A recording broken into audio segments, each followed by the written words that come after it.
Is the world's most trusted betting platform and your number one source for online betting in 2025. Whether you're a seasoned fan or a first-time bettor, BetOnline is your ultimate game day companion with the largest selection of odds on everything from NBA and college basketball to NHL and UFC. BetOnline continues to be your number one sports betting source for every three-pointer to hat trick. BetOnline has you covered with odds, stats, and more for every game, every play, and every win. BetOnline, the game starts here. Who that say they gon' beat them Saints? Who that? Who that? Who that say they gon' beat them Saints? Who that? Who that? Who that say they gon' beat them Saints? Who that? Who that?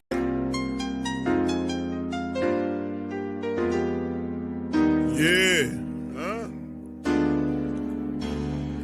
Boogie like Benson, I'm a who that. I'm a who that. Long as I'm living, I'm a who that. Lose or winning, I'm a who that.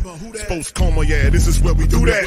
Where we do that, where we do that, where we do that, where we do that, where we do that.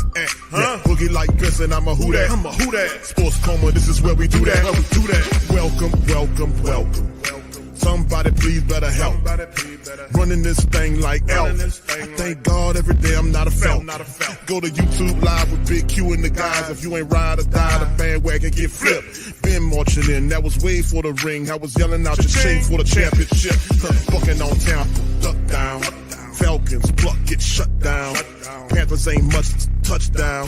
The vision really belong to us now. So much hate on the Saints, you could probably tell. Ever since Bounty Gate hit the NFL, when things seem fishy and you probably smell the crooked referees or Roger Goodell. Yeah, money like this and I'm a who that.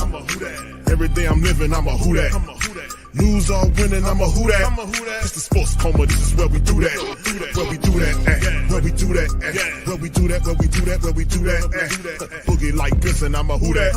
It's the Sports Coma, this is where we do that. You're listening to the Sports Coma with Big Q and the guys on the PRO Media Network.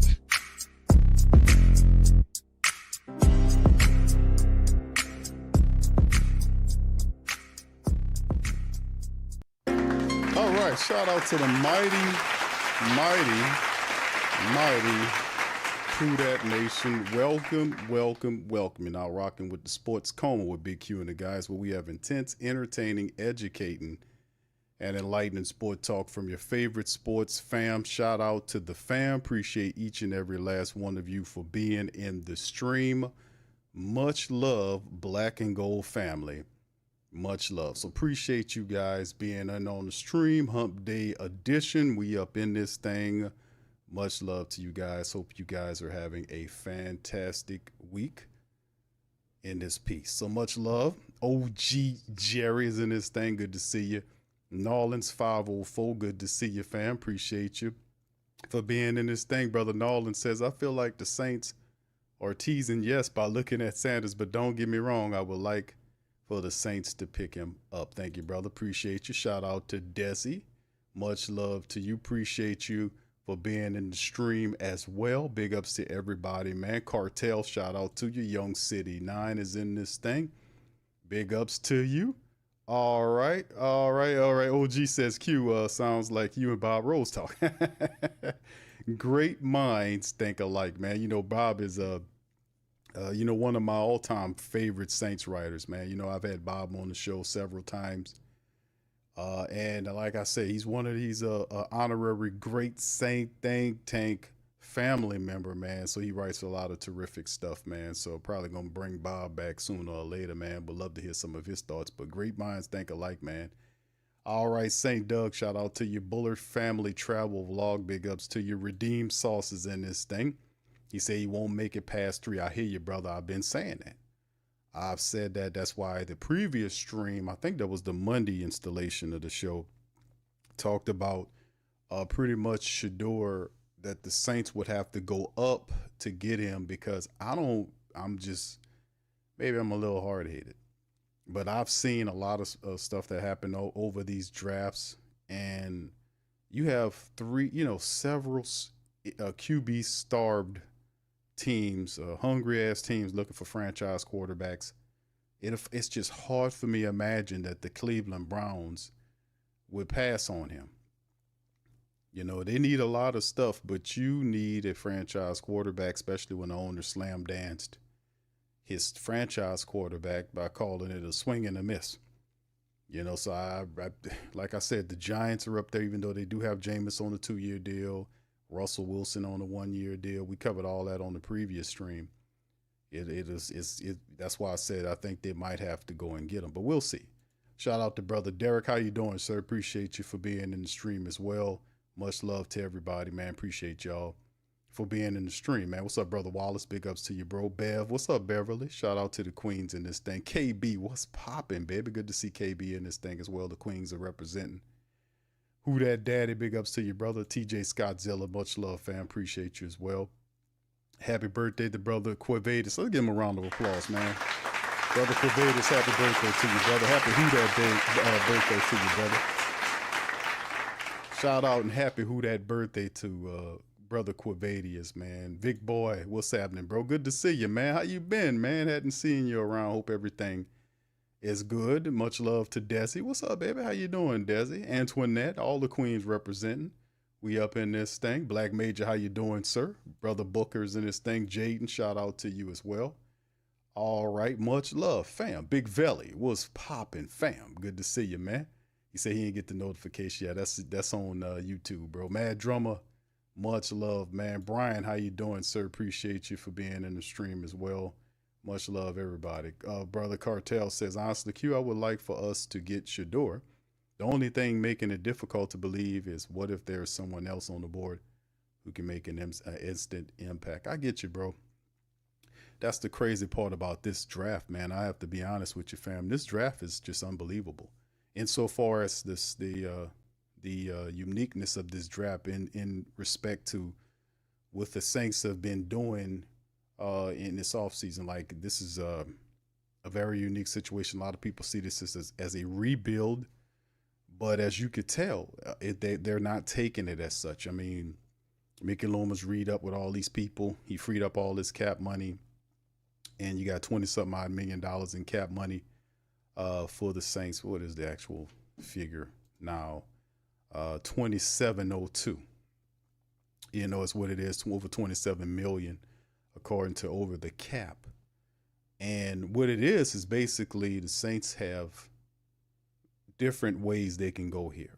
I mean, we know that he used help at pretty much all positions, but with the uniqueness of having a new quarterback coming here and the fact that Mickey Loomis did not allow him to, you know, basically get from under Derek Carr, even though we know Derek Carr wants to go. You know, keeping Carr here, but giving Kellen Moore an opportunity. A lot of people done leaked this, believe this, is that Loomis is giving him an opportunity where he can be able to go and get his quarterback in the draft. We know at some point the Saints are going to take a quarterback. They have not, and this is the biggest sticking point with the Saints that they have been consistent with over the many years. They have not taken a quarterback in the first round since Archie Manning. That is a long time ago. The Saints have not taken a quarterback in the first round in a very long time. Now, we've taken quarterbacks in every other round. You know, we've taken a guy in the third round for all this kind of stuff, but the first round has been a long time.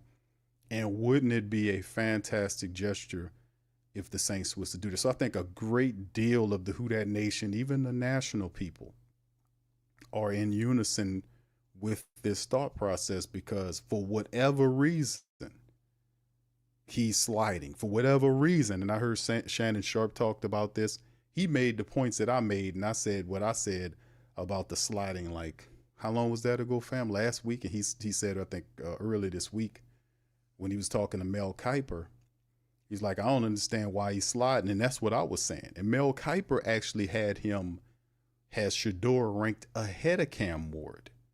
But in previous, I don't know, this year, Mel Kiper just kind of was more respectful. He didn't kind of stand on the square, so to speak, and was like, hey, man, no, I like Shedeur. He kind of backed down a little bit and allowed the conversation with Cam Ward. But I've been saying this, and I've been seeing this, is that to me, it has been Shedeur over Cam Ward, and the time when it flipped, from what I can tell, was the combine. If Shedeur would have went to the NFL combine and did all of that other stuff, he would be up here and Cam would be just below.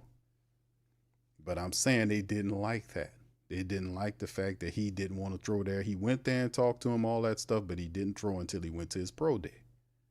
And I think they didn't like that, and they kind of slid him down a bit, because outside of that, he didn't do anything off field. He didn't say anything.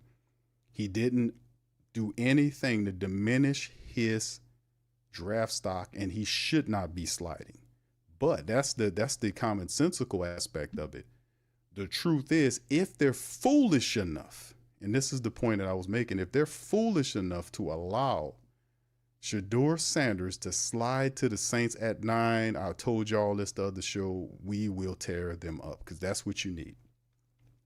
You need a quarter, because that kid is good.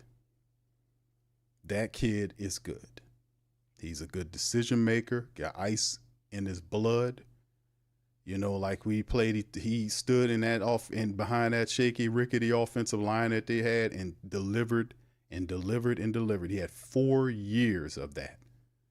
That guy is a franchise quarterback, and if the Saints can go and get him, or if he slides to 9, boy, this will be the dumbest group of scouts or teams or whoever that was to let that happen. But it'd be difficult to say that he is, because you got to get past 4 really hungry teams that need franchise quarterbacks to get to the Saints. That's why I said I don't believe he slides. The Saints will have to go up and get him. All right, that's right. Quavada shot. Drinks. Homie. All right, shout out to you, brother. Appreciate you. Happy birthday. What's up, Tuck? Shout out to Tuck. Much love, brother Tron. What's happening, Tron? How you doing, sir? Appreciate you for being in the building. J-Rock. What's happening, my dog? J-Rock. Molly Mall is in this thing. Big ups to you. Redeem Saul says, is Mosley linebacker worth getting if we don't leave the draft with a linebacker? I like Mosley.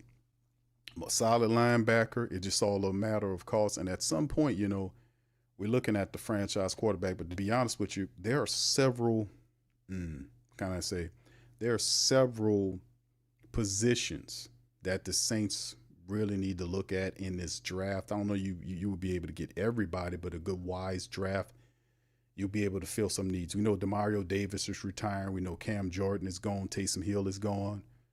So you're going to need some players, and I know you'll mix it up between this year and next year, but if you do it just right, you can set the future here, now.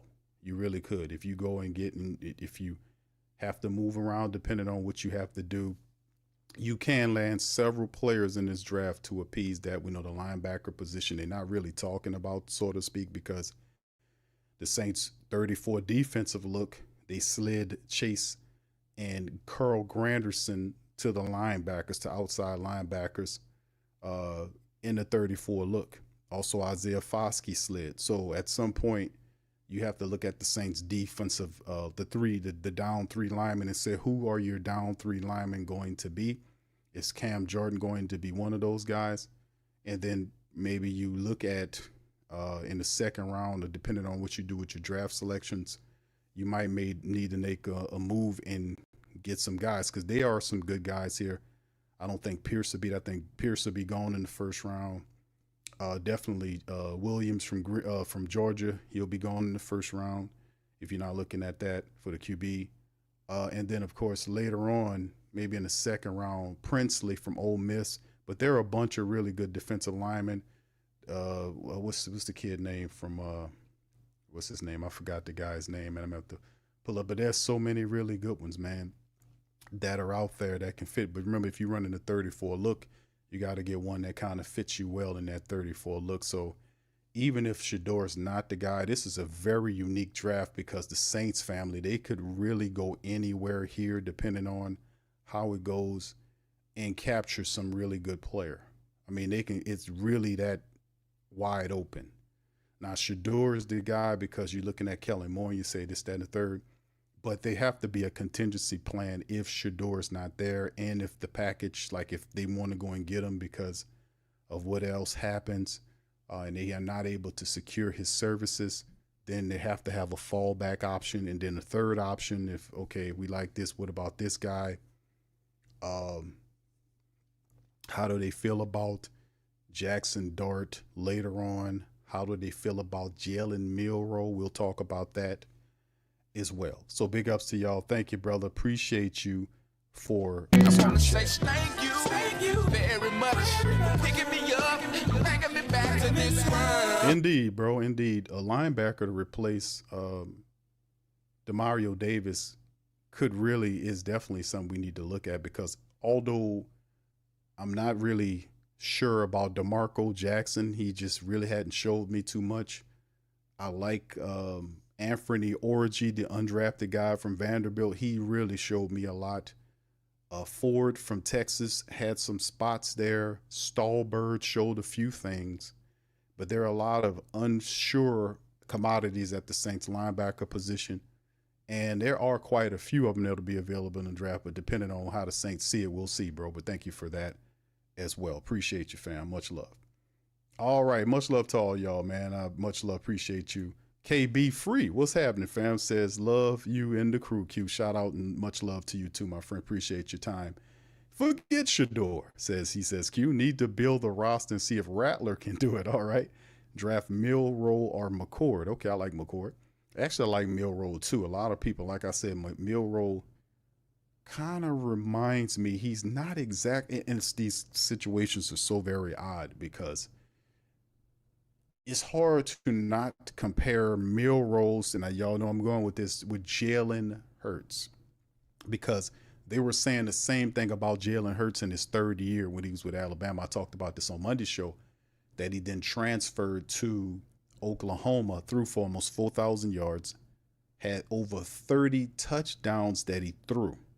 30 touchdowns for Oklahoma in his final year, and ran for 20. He was responsible for over 50 touchdowns, 30 through the air and 20 on the ground. He had over 1,000 yards. As a matter of fact, I want to say it was 1,200 plus yards of rushing offense with 20 touchdowns, and then threw for 32 touchdowns against 8 interceptions.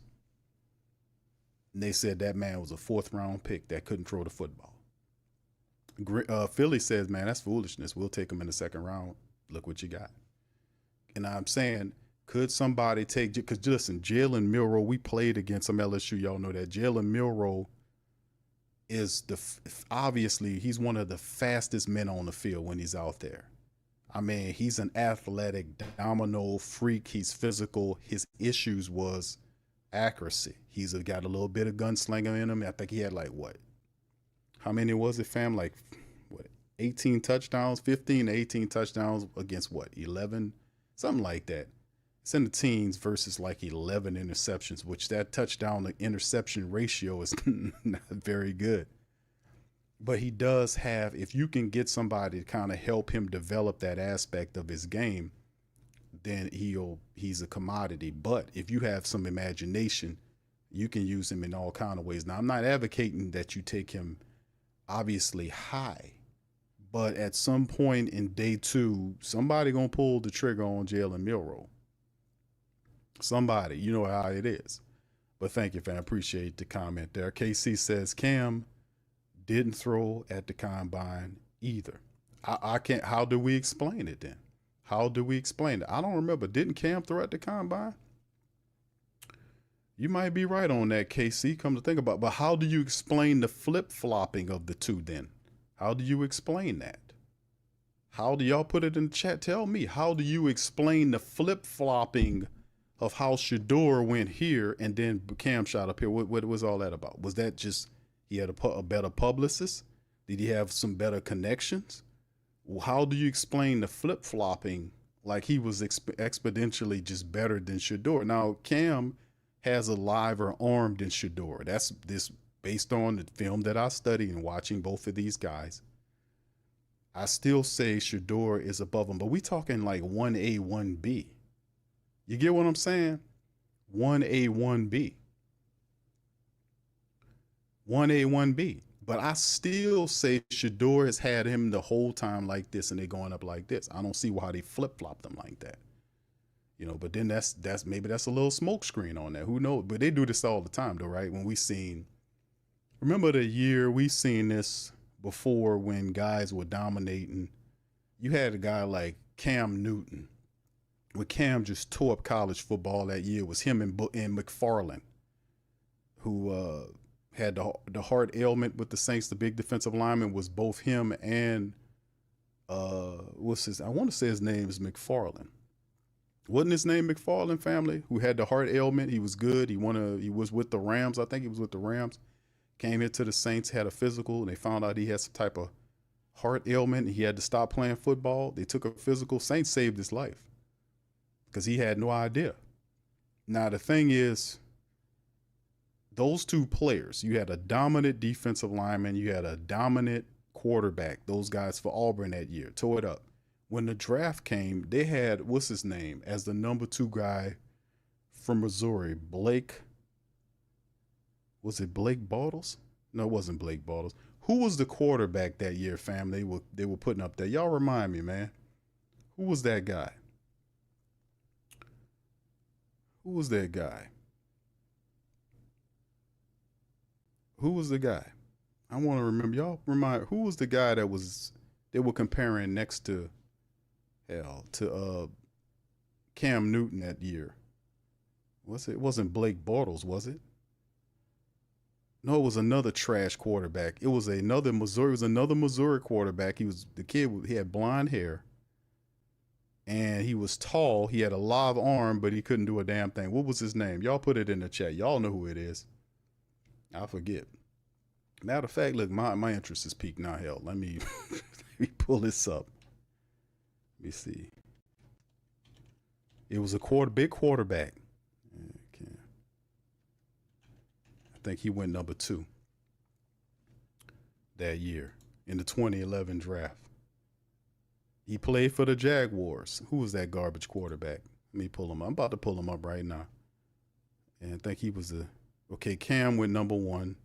Von Miller, Marcel Darius, A.J. Green, Patrick Peterson, Julio Jones, Eldon Smith, Jake Locker. No, it wasn't Jake Locker. Yeah, it was Blaine Gabbert. That's right. Yeah, there you go. Yeah, that's right. It was Blaine Gabbert from Missouri. 6'4", 234. Blaine Gabbert. Y'all remember that name? They had when it came out, they had both Cam Newton and Blaine Gabbert. Matter of fact, who said that? I want to put his name out there. He said basically, what was the guy from ESPN? What's his name? It wasn't Kiper. It was the other dude. I don't even know if he still be up there anymore. What's the guy that be with Mel Kiper? He used to argue with Mel Kiper, trying to make a name for himself. What's his name? I forgot the guy's name. Y'all remember? He used to be on ESPN. But the thing was, I can't remember the man's name, but I wanted you. McShay, thank you, KB Free. Todd McShay. Todd McShay was the one that came out and said, you can't miss out on either one of these guys. They're basically 1A and 1B. And I said, what? How did he get that so wrong? Because a lot of times you got to remember there's money involved. A lot of these polls, and like I said, Mel Kiper you can Google him, Mel Kiper got caught up on a scandal back in the day with money tied to positioning of players. He got caught up in a scandal. Matter of fact, my research showed a couple of times Mel Kiper got caught up in money for positioning his mocks because he knew the scouts paid attention because he can turn a board. He's respected in that circle. So what I'm saying is they get this stuff wrong all the time. Like you can they'll throw some information out there and be dead wrong. That's what I'm likening it to. A lot of these people saying about these quarterbacks and saying they're up here. As far as what I've seen from both Cam and Shedeur, I have Shedeur up here and Cam right below him, 1A, 1B. Liver arm with Cam. Shedeur is more of a polished quarterback in my opinion, but that's no disrespect to Cam because Cam's good too. But it's just they're different. You got a guy like Cam that just can sling it. I mean, he's made for if you get him build an offense around him, you're gonna have a top 5 offense every year because he can move. He got a degree of athleticism with him. He can throw accurately on a run. Shedeur doesn't have the athleticism, but he knows how to slide and move. Big quarterback. His poise is really big. Very accurate. is full with courage, can stand down there and look. Got people coming at him. He's still gonna stand in there and deliver the ball, take some nasty hits, and keep on ticking. He don't have the deer syndrome. You know what the deer syndrome is? The deer in the headlights syndrome that Derek Carr has, where he sees guys coming and he just hurry up and throws the ball up for a pick. He doesn't have that. So anyway, regardless, if you have a chance to land, if you can get a Cam, a lot of people believe Cam is out of reach. It's not a foregone conclusion that Tennessee's going to take Cam Ward with that pick. It's not a foregone conclusion. It indications are showing you that they like this guy more than this other guy and all this kind of stuff, but it's not a foregone conclusion.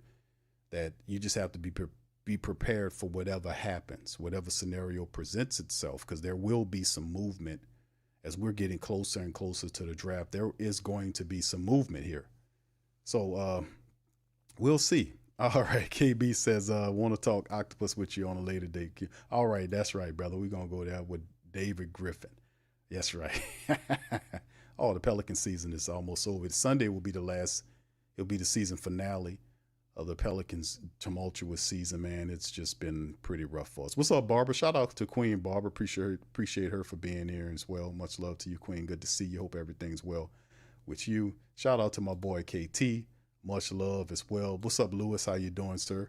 Says, I have faith in Kellen to get Shedeur if we can. Hey, man, the Saints could move around. I'm not poo-pooing any of that. What's up, Jack? What's going on, Jack?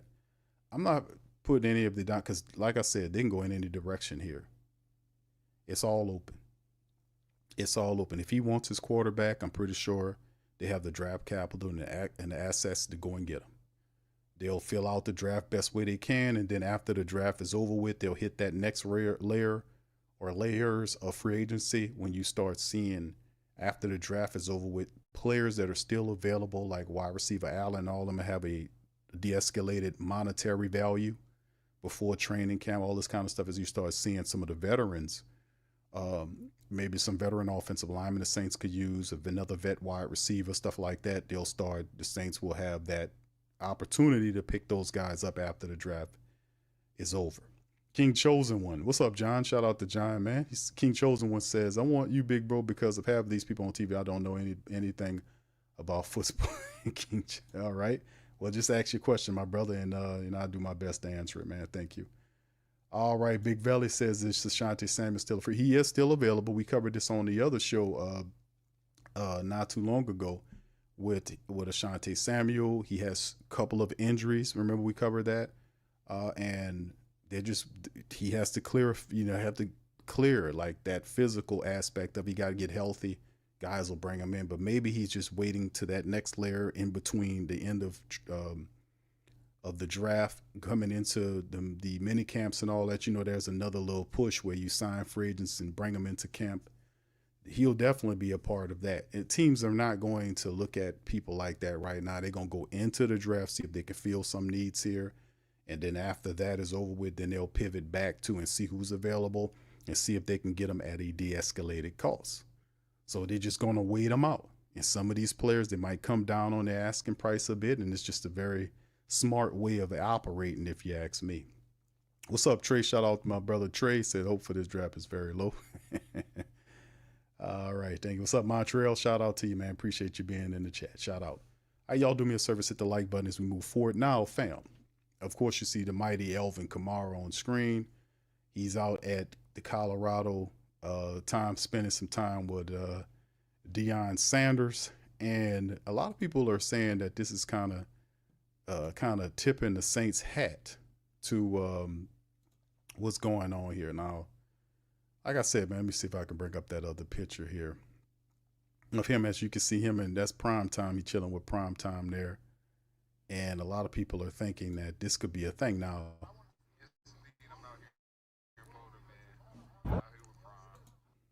Out here with the Buffaloes. My guy Swayze out here. So he's out here with the Buffaloes, chilling with Shedeur. And I often said, man, it's like if I'm following wherever he go. Good day of practice. They got to string it together. I'm Kamara. I'm here. I'm checking out though. All right, shout out to AK-41, man. Chilling with Prime and you like Shedeur a lot. So is this something that the Saints could be looking to? I mean, they're very excited. a lot of the, like I said, the Who Dat Nation is very excited about Shedeur. He's a good quarterback. He's a franchise style of quarterback. And then it's a connection to prime time. And the guy will be really good for you. And I think that is really exciting. That's like as exciting to me as if the Saints were able to land Arch Manning and bring him here as a, you see what I'm saying? That would be like really exciting because it would electrify the family base. And I know a lot of people like Spencer Rattler. Spencer's not going anywhere. He'll be there if needed to compete. But you at this point, Kellen Moore's looking for a franchise quarterback. If the Saints can land a man, I would say go for it. I just don't think he falls to you at the 4th position. That is something that we talk about as well. And let's go on to this side of it. Let's hear from Louis Riddick, as ESPN and a couple of the national people covered the talking point about whether or not, if Shedeur Sanders goes at 9. It's a really big talking point. All right, how about another quarterback, Shedeur Sanders? If I said he will fall out of the top 10 picks, is that ridiculous? Yeah, I think that is ridiculous. Look, I think we are definitely overthinking this. We are picking this guy apart. We're combing through him with a fine-tooth comb in a way that really we haven't seen, another quarterback undergo in terms of scrutiny. And I really do believe that. Now, that's not hyperbole. I think we are really overthinking it with this young man. I think the floor for him is 9. I think it would very much so be a great marriage between he and the Saints at 9. I think his camp would be very, very happy if that happened. And when you're talking about a guy who had basically adjusted completion percentage about right at 80% this year, played behind no line, had no running game in 2 years at Colorado, I think you need to keep in context exactly what he overcame and still had some of the stats that he had. It's funny you mentioned the Saints at 9 because that's exactly where Mel Kiper Jr. put him in his most recent mock draft, going the 9th pick overall to New Orleans. Swagoo, would you like that fit? Shedeur Sanders with the Saints? Derek Carr's there one more year? I would love that fit. And when you start thinking about the situation in New Orleans, Kellen Moore had a quarterback by the name of Dak Prescott who was taken in the 4th round from Mississippi State, albeit more athletic than Shedeur. But as far as getting rid of the ball, the time and the accuracy, being able to be a clutch player, Shedeur has shown all of that. This is 2 programs that this young man has went to and elevated both of those programs and put him in a situation when no one was talking about him to everyone talking about him. And I get that Prime was the coach and I understand all of that. But Lewis was at games, called games at Colorado. At some point, there has to be some substance to what was going on in Jackson State and Colorado. And you know who was in the center of that substance? Shedeur Sanders and Travis Hunter. It would be crazy if this dude does not get drafted in the top 10. 1, because he plays the position at a high level, and 2, because a lot of organizations need a damn quarterback. So I'm going to leave it at that. I think it would be ridiculous if he didn't go in the top 10. I think one point that I want to make about him is this. Fit is absolutely critical for him as far as the makeup of the coaching staff and the offensive coordinator and quarterback coach in particular in this manner. He needs to go somewhere where it's really a collaborative type of relationship between he and the coach. He's someone who likes to give input. He's someone who likes to ask why. He's someone that likes to be involved. I don't think it'd be very good for you to draft this young man if you just want to pound into him. This is how we do it. I don't really need to have your input. I don't really care about what you think. I talk to their coaches out there. I talk to Pat Shermer. This young man really is invested and pours into the game, and he wants to have that kind of relationship with the coaches who coach him. And I think Kellen Moore, considering the fact that, look, Swagoo already mentioned, he coached Dak Prescott. He also coached Jalen Hurts. He has been a guy who's coached a lot of different types of quarterbacks, a lot of different types of offenses. Yep. I could definitely see Shedeur matching up very well with him in New Orleans. And on top of the fact that I think he would just like living in that part of the country and playing in front of that fan base. Yeah, indeed, man. Hold on, let me see. Do I have time to ask Lou a question? Sure. Absolutely. Lou, you think what is being said about Shedeur playing for NFL coaches while in college? Is that something that is discussed while this process is going on, that he's had guys on that staff in Colorado who coached in the pros and maybe a little bit more validity to the information they're giving these GMs and people that's asking about Shedeur? Back on Get Up, time for a segment we like to call All right, so this is the thing, too, to talk about. We're hearing a little thing on what Louis Riddick said. Louis Riddick really intelligent on his scouting stuff.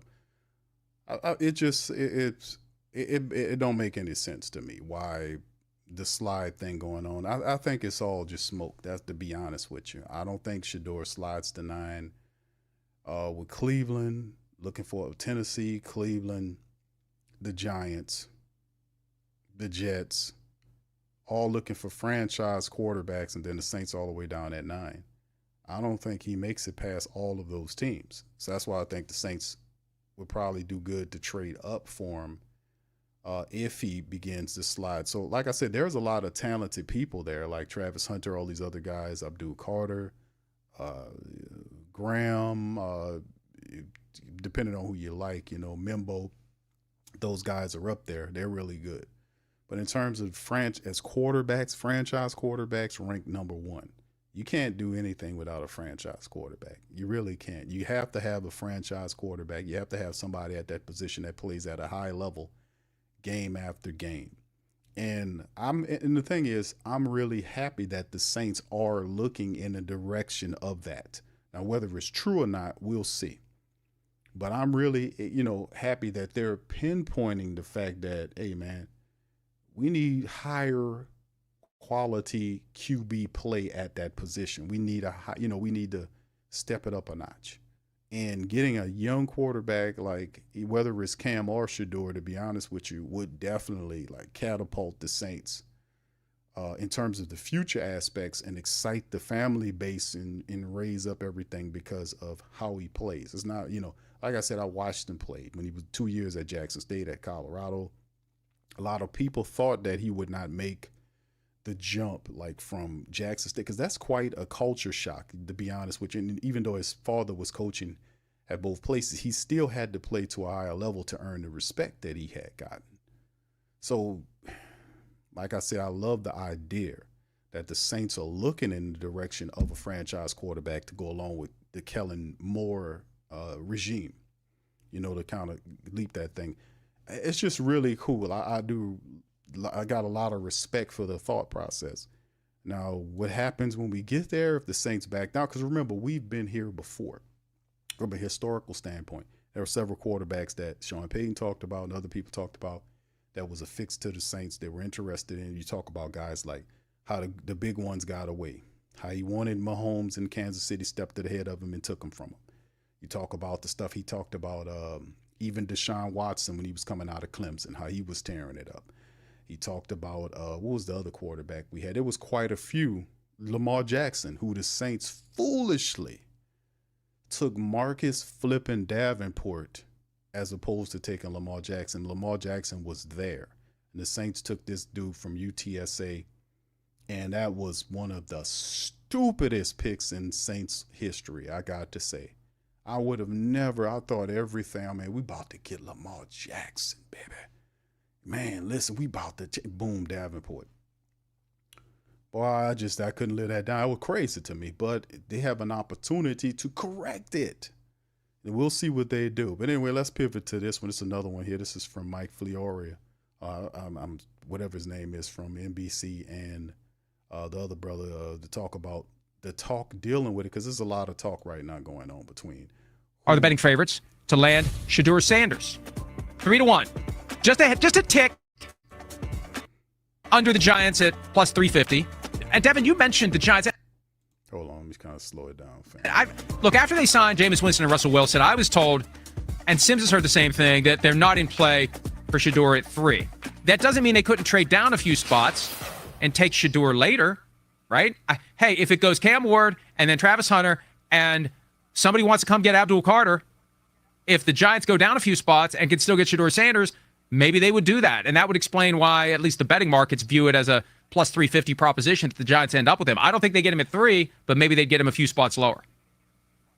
Yeah, that to me makes the most sense. If you're going to get a guy and you have veterans, and I think too, if you don't think that this guy's like this just straight blue chip type of player, you trade back and get him later. I'm just very interested to see where the Giants have Shedeur compared to Dart. Like, is it close? Like, do they think, hey, if we get Jackson Dart, we're still getting a guy that we think can play? Like, that to me is where it becomes very intriguing, because now you have the ability to say, we control this number 3 spot in a way that we already know that we're going to get this other guy. We just know where we need to land. So because we know where we need to land, that allows us how aggressive we can be in a trade or anything like that. So it's very unique. But I think for the Giants, because they have James and because they have Russell, they also have a future that feels very uncertain. And you just mentioned it with the Patriots losing that last game. It just makes me realize too, of if Gerard Mayo knew for a fact he would be back the next year, he probably wouldn't have mind losing that game and saying, hey, we're gonna get the number 1 overall pick, and that makes more sense for me next year. But these head coaches don't know that. You don't have any control of that. So for the Giants and Joe Shane and Dable, like, I don't really care about the future of the quarterback. I don't like that. To me is so interesting, because if you don't focus on just the future and who's going to be the quarterback, what you do in trading or drafting, like that becomes so different. But from an owner standpoint, you're going to be there. So you do get involved in, it blows my mind because we watched last year the Hard Knocks with the Giants front office, but we don't know exactly how much Mara had to do. All right, let me pause it right there because he just sidebarring on other stuff. But the reality is the way, we see it is if there's a team involved that is going to pivot to jump ahead of you, that's why you would then trade up if you hear, because you're going to hear the rumors that another team is interested in this such and such player, and you just have to be on it. So like I said, I see the betting favorites have the Saints getting them. And listen, by all means, I sincerely, what's up, Gundam? Shout out to my brother Gundam. I really would love to have the kid, to be honest with you. I think he's big time. He would change the dynamic of what we got going on in the Who Dat Nation. And like I said, it'll be security too, with Derek Carr acting as a bridge guy.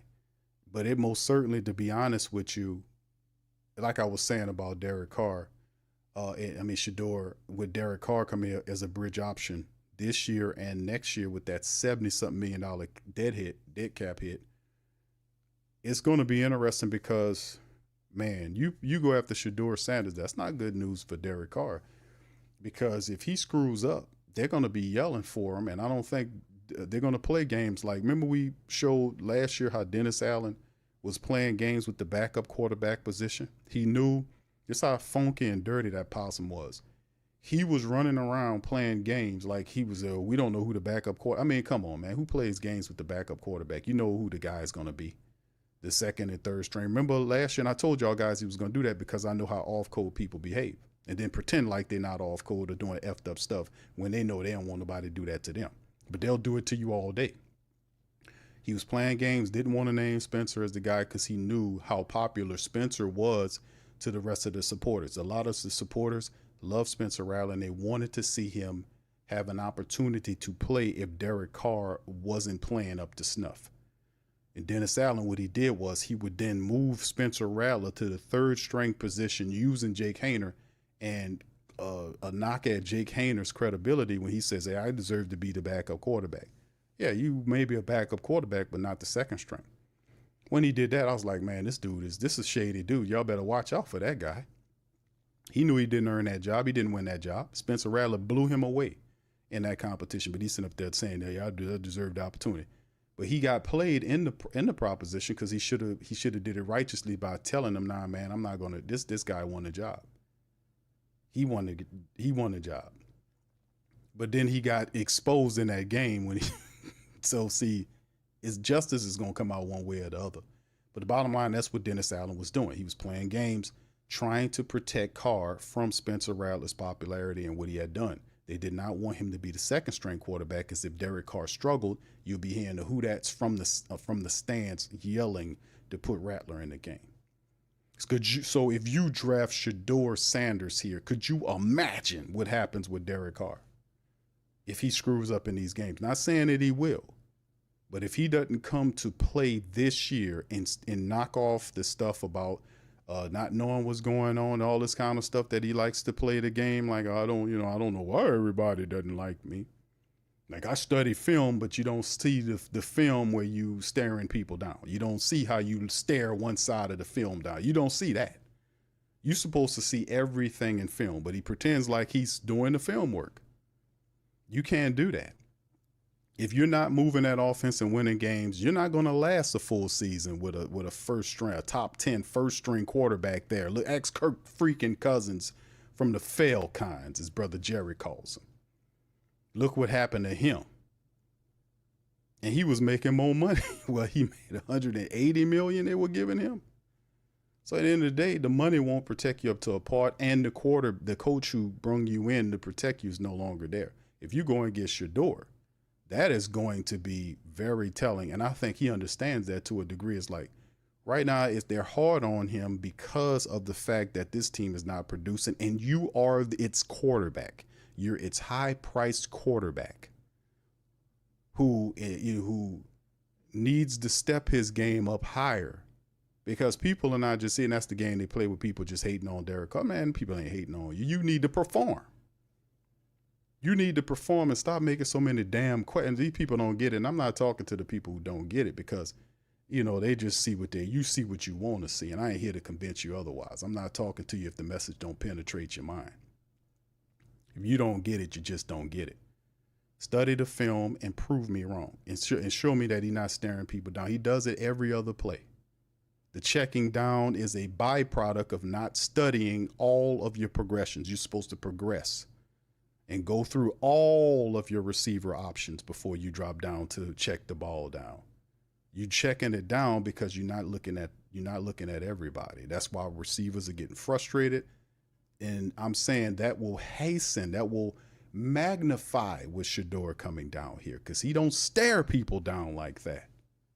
It'll be very obvious that how the offense moves with one guy versus the other guy. The film don't lie. The tape is king in football. Tape is king. Could you imagine what will happen if that happens in the city of New Orleans? It's going to be catastrophic. That's why I don't understand why Mickey Loomis just didn't let the man go where he wanted to. He don't want to be here. I'm not for holding people that don't want to be. If that old girl wants to go over there, let that old girl go. Let her go tear up somebody else's life.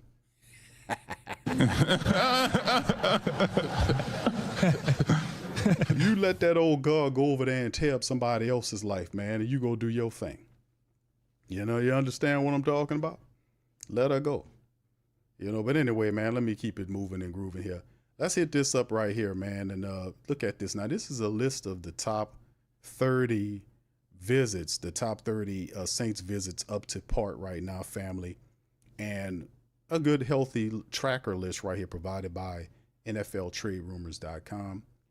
They did a wonderful job of keeping up with some of these guys because there's a lot of people. This is so far was Arkansas wide receiver Isaac Tesla has his 30 visit with the Saints, according to Jordan Schultz. You got Williams, the big defensive end from Georgia. He was included. Mike Ruffalo there. Louisville cornerback Quincy Riley had a visit with the Saints. TCU, fantastic all-world wide receiver Savion Williams, who is going to be, I don't know if he's a first-round draft pick. He's climbing. I would definitely say he's in the second-round pick range because he's phenomenal. Big, fast, could be moved around. This guy does it all. And if you can land a Savion Williams, man, a Savion Williams in the Saints offense with Chris Olave and these guys, oh my goodness. So, it'll be fantastic. It opens up so much, it makes the offense more complete. It really does. The Saints also had a 30 visit with Nick Emmanwori, the big safety who's climbing the charts from South Carolina. Texas QB Quinn Ewers was there. We know John Hendricks reported on that. Jeremy Fowler talked about Mason Graham, who's portrayed as the top defensive tackle, interior defensive lineman in this draft. UC Davis running back Lan Lawson. Saints looking at some running backs, another interior defensive tackle, and Mr. Shamar Turner. Very good big Texas A&M interior man. Underhill reported on him. Nebraska's Thomas Fadone, the tight end. Ursuri, the big offensive lineman, a 6'6" or 6'7" tackle. Big guy. Connerly, another tackle from Oregon, and cornerback Siobhan Revel, who's from the big, lengthy 6'3" cornerback from the East Carolina University. The Pirates? So this is a list of some of the guys the Saints had on the top 30 visits.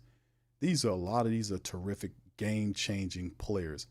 If we can get at least two of these guys, on the team, like I said, the Saints really the positions, like if you're looking at for Kellen Moore, the flash position of if Shedeur's there, if Shedeur's not there, then you pivot to something else. If Shedeur is not available, pivoting to at 10, who do you do? Do you trade back or you just take who you got? Do you go with a defensive end there? Because you could use a DE on your defensive line. You could use some more help on the offensive line. Is Will Campbell there? Is Kevin Banks Jr. there? You see what I'm saying? Is Pierce there?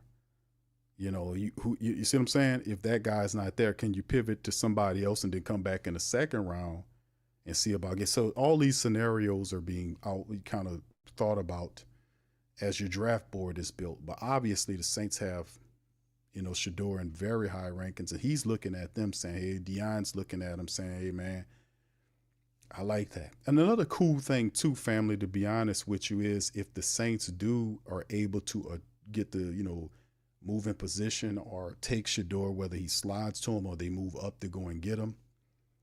Another cool thing would be, and I did this in the mock on Patreon, and I got another show coming out for y'all too, family, for that. This is another thing. If you take one, it would be so cool if you took them both, which means, you know, Primetime has two sons. He has Shedeur, the quarterback, and he has the defensive back, Shiloh Sanders, who's not as highly ranked. A lot of people see Shiloh as a day three selection. In a mock draft that I did, on a recent mock draft, I took Prime's son slid to me at 9 according to the software, and then I took Shiloh at the back end of the draft, so I had both Sander boys. And I think that's cool because that would be really cool because you have your franchise quarterback, you'll have because you can use some help at the DB position. He's just not as fast, but he's a solid hitting defensive back. He's just not way up there like you anticipated him to be, but he's a very solid DB. Having both them there, and then the coolness of being able to have Primetime to come and visit your camp to go see about his sons. You see what I'm saying? Just to have Primetime to come down in connection to New Orleans and go to the camps, to go there and talk to the DBs, and, you know, just to have that Hall of Famer there in the Saints building, bringing that good Hall of Fame energy and all that knowledge to help the DB. I thought that was really cool, man. Anytime you get a fantastic all-time great like Primetime attached to your organization, man, that would be really cool to be able to kind of see that happening. Also, on some of the private workouts that happened too, is that they talked about Alabama quarterback Jalen Milroe had a private workout with the Saints, and more on that in just a second. Texas center Jake Majors, who's seen as one of the top center options in his draft, linebacker Carlson Swinger, let me see, is that Schwessinger with in person with the Saints at the per day. That was Schefter breaking that down. You see the defensive end from UCLA had a private one as well. Wide receiver Ty Felton from Maryland, who's pretty good. Penn State tight end Tyler Warren declined to work out at the pro day, but instead do private workouts with 6 teams, including the Saints. So there you go there. And that's some of the top stuff. Now, the Jalen Milroe thing kind of lit a lot of people's fuse because he had some impressive workout and really impressed the Saints and the Browns in what he was able to do. Like I said, he has if you watch some of the footage on Jalen Milroe, he can throw that ball. He can sling it. It's just decision-making at time is a little this decision-making at time is a little questionable. Let's just say that. That's why he has all those interceptions, like 11 picks this past year. But the reality is the guy is a playmaker. The guy makes plays. Let's see what the article right here says. According to Bleacher Report, Jalen Milroe reportedly made a strong impression on multiple teams in private workouts leading up to the 2025 NFL Draft. Milroe's workouts with the Browns and Saints were described as impressive, according to Jordan Schultz from Fox. The Alabama quarterback previously met with the Jets, the Steelers, before his pro day on March the 19th. He's coming off a 2024 campaign with the Crimson Tide in which he excelled on the ground but wasn't able to take a step forward as a passer. In 13 games, he rushed for 726 yards. That's 20 touchdowns with that, and also completed 64% of his throws for 2,844 yards and 16 touchdowns compared to 11 picks. So it's just one of them things you look at him, and like I said, he's the fastest man on the field. Regardless, he takes off and you won't catch him, and he's physical. You know, it was relatively disappointing season through the air for the signal call as he recorded a 65.8 completion percentage, 23 touchdowns while getting picked off 9 times during the 23 campaign. Still, reportedly sharp performances in private workouts could lead to teams to believe that his arm talent was represented better in 2023 compared to 2024. He was listed as the number 5 quarterback and the number 79th overall in the 2025 draft class on most recent big boards from Bleacher Report, NFL scouting department. Bleacher Report's NFL scout Dame Parsons highlighted Milroe's athleticism and promise in the pocket in his scouting report. Quote, overall, Milroe's outstanding blend of elite speed, athleticism, physicality, dense build, and a live arm fits the trend of today's quarterback archetypes. As he has shown this season, there are encouraging flashes of development as a pocket passer. The Browns own the number 2 overall pick in 2025 draft, while the Saints hold the 9. While both teams may not select Milroe that high, they could target him in day 2. Cleveland's quarterback situation is uncertain, trading for former first-round pick Kenny Pickett on March the 12th after he spent the 2024 season as a depth option for Philly. For the Saints, veteran quarterback Derek Carr still has 2 years left on his contract, but has long-term future with the team is uncertain. If New Orleans drafts Milroe, it likely operate in a backup role during his rookie year while adjusting to the NFL. So a lot of people like what he brings. And like I said, man, it was comparisons, and y'all see if y'all agree with me, that I heard some people say they were comparing this man to, what's his name for the Colts? Richardson. Remember when Richardson came out, they were saying the similar things. Every year it's one guy that fits that role, where you have a guy that's like, hey man, you know, the guy is fast and all this athletic domino, he's dominating, but he is suspect with his passing. He's not as accurate as you want. He got a live arm, that kind of stuff. There were comparisons with Jalen Milroe to Richardson. As fair as, I thought some of them were very fair in terms of the development, what he was coming out of college to what he is. But some people seen Richardson as a little higher than Milroe. I don't know. Richardson's a beast at what he does, but still from a passing standpoint, he still needs work. But he was still a top quarterback. He was a first-round draft pick quarterback. Milroe's, a lot of people think he's a day 2 guy, that he'll be available, that he's climbed up enough and he's impressed enough to be a day 2 quarterback. So, but this not really surprising, fam. As the Saints are doing their due diligence, they've seen, like we've documented here, the Saints have talked to Shedeur, they've talked to Cam, they've talked to Milroe, they talked to Quinn Ewers from Texas. They've talked to who else did they talk to, fam? They talked to quite a few. If you want to talk about the top 5 or 6 quarterbacks available, the Saints have had a discussion with them. They've met with them. They've worked them out. They did that. So I mean, Milroe is interesting. I see him as maybe a day 2 option. That's what I kind of see the man as. But yeah, the Saints are doing, like I said, they're definitely looking at a quarterback, and they've had an opportunity to look and talk to a lot of different ones. They talked to who else was it? I think they might be on this list right here. It's quite a few of them that the Saints talked to in terms, like we talked about Ewers from whatchamacallit. Who else was it? They had a bunch of people that they reached out to. Yeah, I ain't showing all of them here, but yeah, we know they talked to at least 5 or 6 of the top quarterbacks available. All right, but but at the end of the day, got a credit to say, yeah, Kyle McCord, they go around right. They talked to Kyle McCord. Mike Ruffalo reported that. So you have him. Jackson Dart was another one. Yeah, so Jackson Dart, all these quarterbacks, Saints were able to. So at some point, you're thinking that ranges a bit from Cam, from Shedeur to Cam to Jackson Dart to Milroe, Quinn Ewers, Kyle McCord. That's a good range of guys, because those guys go from the top of the draft of the first round all the way to inside around the 4th round. A lot of people see McCord as a day 3 guy. I don't know if that's true or not, but we'll see. I like Kyle McCord. I think McCord, he doesn't have the athleticism you want, but he's really smart. He's accurate, and he can throw that ball around, man, from Syracuse. So they got a lot of quarterbacks. We'll see exactly where they go. Jackson Dart's stack, his stuff is improving in too. All right. Shout out to you guys. Appreciate y'all for being in the stream. I just wanted to kind of look at you guys and kind of chew the fat with you on that. What's going on with the black and gold moving forward as we prepare Getting closer and closer to that vaunted NFL draft, baby. All right, big ups to all of y'all. Good to see you as well. Let me see if I can get a few questions in here before I get out. What's up, Abraham? Shout out to Abraham. Much love. Milroe, okay, John says Milroe equals Josh. Okay.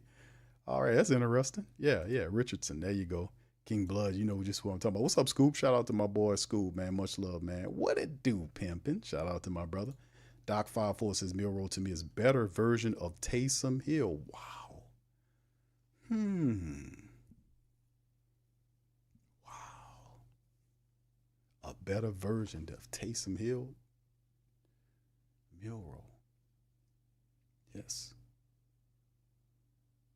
Man, I could see that, bro. I could see that. I could see his comment, but he might, but I could see that. Could you imagine if that's indeed the application? I don't know if they go with that, but if anybody was to kind of work on his passing acumen and get them together, it would be Kellen Moore and Dougie Nussmeier. You know, he has, because they, and granted, like Louis Riddick talked about in his breakdown of the situation, how Kellen Moore has worked with all these different styles of quarterbacks. You know, there's a propensity that a lot of guys in the NFL, like a Kellen Moore and a Dougie Nussmeier, would love to have a quarterback with duality, a guy that could throw the ball and run with the ball. You know, that moves the offense and make it better, especially when you have playmakers all around like Elvin Kamara spreading out this and Chris Olave, Rashid Shaheed, and all these guys just being around there. It just makes life easier on you when you have a quarterback that just knows what to do, man. So, I mean, it'll be interesting to see how this all shakes and folds. Yeah, Who Dat Data says we need a big X receiver. Yeah, Savion Williams, man. I don't know where people saying day 2. I mean, like a day 2 second round guy. Say second round pick, right? As high as he go. I wouldn't be surprised if somebody snatched him at the back of the first round too. I mean, he's very talented, but they have quite a few wide receivers that you could draft. The kid out of Iowa State is another big wide receiver with some abilities. All right, AT4, how you doing, fam? Shout out to you. Good to see you in the chat. Pelicans Nola says Milroe is going to be in the first round. That's a good question. How many quarterbacks do you guys think go in the first round? What do you guys think about that? Maybe that should be hold on, y'all be so gracious. Let me put that question in the chat. Please answer this for me. That's a good question. How many QBs will go in the first round? Y'all answer that question for me. Let me see. 2,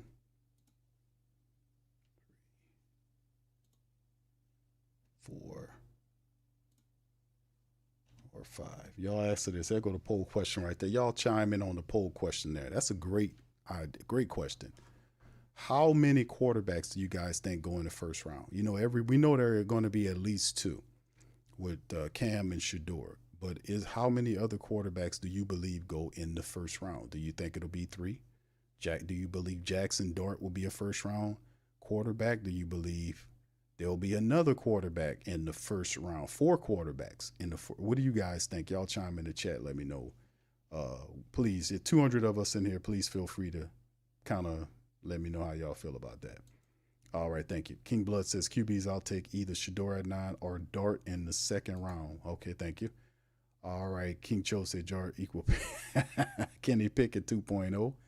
Hemisphere says Q, how short of a leash do you think Carr will have? Man, listen. Fam, like I said, it depends. Like if the option is Shedeur and he's the franchise guy, you know, you're not going to bury him on 3rd on the depth chart. That's just not that's not how it's going to go. If it's a top 10 quarterback, he's going to be probably listed as your backup. He'll compete with Spencer and Jake Hayner. But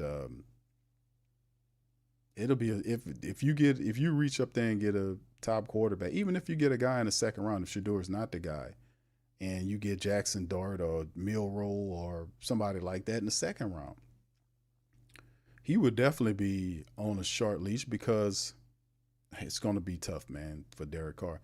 Because even though there will be a certain amount of the Saints will do. Like I said, I don't know. I don't see the Saints winning a bunch of games. I still need to see more evidence of what the offense looks like, because I still see we need more help on offensive line. We still need some incredible big play wide receivers, like big wide receivers, not these little guys, to kind of balance the Saints offense. We still need a lot of answers offensively speaking. We don't know how the defense is going to adjust to the realignment of what they got going on there. So it's a lot of turning over and scheme change, there. So it'll take a little bit for the philosophy to latch in. So I'm anticipating, I don't perceive it to be a super successful season, but depending on where they go in the draft could decide that, because I'm thinking depending on how good Derek Carr is, if he can come in there and the Saints put him in the position, because up to this point, Derek Carr is not going to change his stripes. He's just not going to do that. It's 12 years in. I mean, all of whatever bad habits the man, and that's not just with him, that's with anybody that's usually doing the same thing over and over again. You're not going to have, it's just not going to work, right? So at some point, people have to pivot and look at it and say, man, we have to put this guy, if this guy's our quarterback for the next year or two or whatever, we're going to have to put him in a position to win, which the Saints have to build that offensive. They got to build a strong offensive line to help them out. You got to build a strong offensive line. You got to run the ball. You got to put him into play action. That's just what it is. It's going to take time for him to learn whatever the system is. Every year is a different offensive system since he's been here. And every year is the same thing. It takes time for him to pick up the system. It takes time for people to pick up the system, period. But if you can run the football and play action, you will have a chance with him, because that's what he do real well. Getting him to drop back and do all this other kind of stuff, cold turkey, it's not going to happen. We've seen the last couple of years, that's just not a good usage of his talent. Like right now, we don't have time to try to turn him into something that he isn't. That's what Clint Kubiak did last year, and it didn't work. They try to speed him up, and how good did that work out? It didn't work out too well. Knox Villain says the only trade block I would entertain for a top 10 pick is Steelers, where we'll get that first this year and next year. Thank you, bro. All right, King Blood, shout out to you, fam. Cartel says no on Milroe's not better than Taysom Hill, but you can see the comparison which he's making, because their games are the same. If you watch Jalen Milroe, he is more explosive than Taysom Hill. He really is. No disrespect to Taysom, because Taysom's like a 36-year-old man or something like that. He's old. I mean, he's 35, 36. Milroe's 20 in his 20s. So yeah, athletically, yeah, he's faster. He's the fastest guy on the field. You can't touch him. I mean, he gets from 0 to 60. He's super athletic. He's like they saying, he's compact. He is strong and muscular.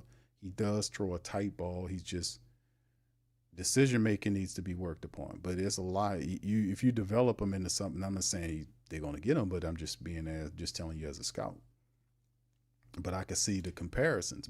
Bayou so many Saints family members going to be looking crazy when Shedeur not the Saints.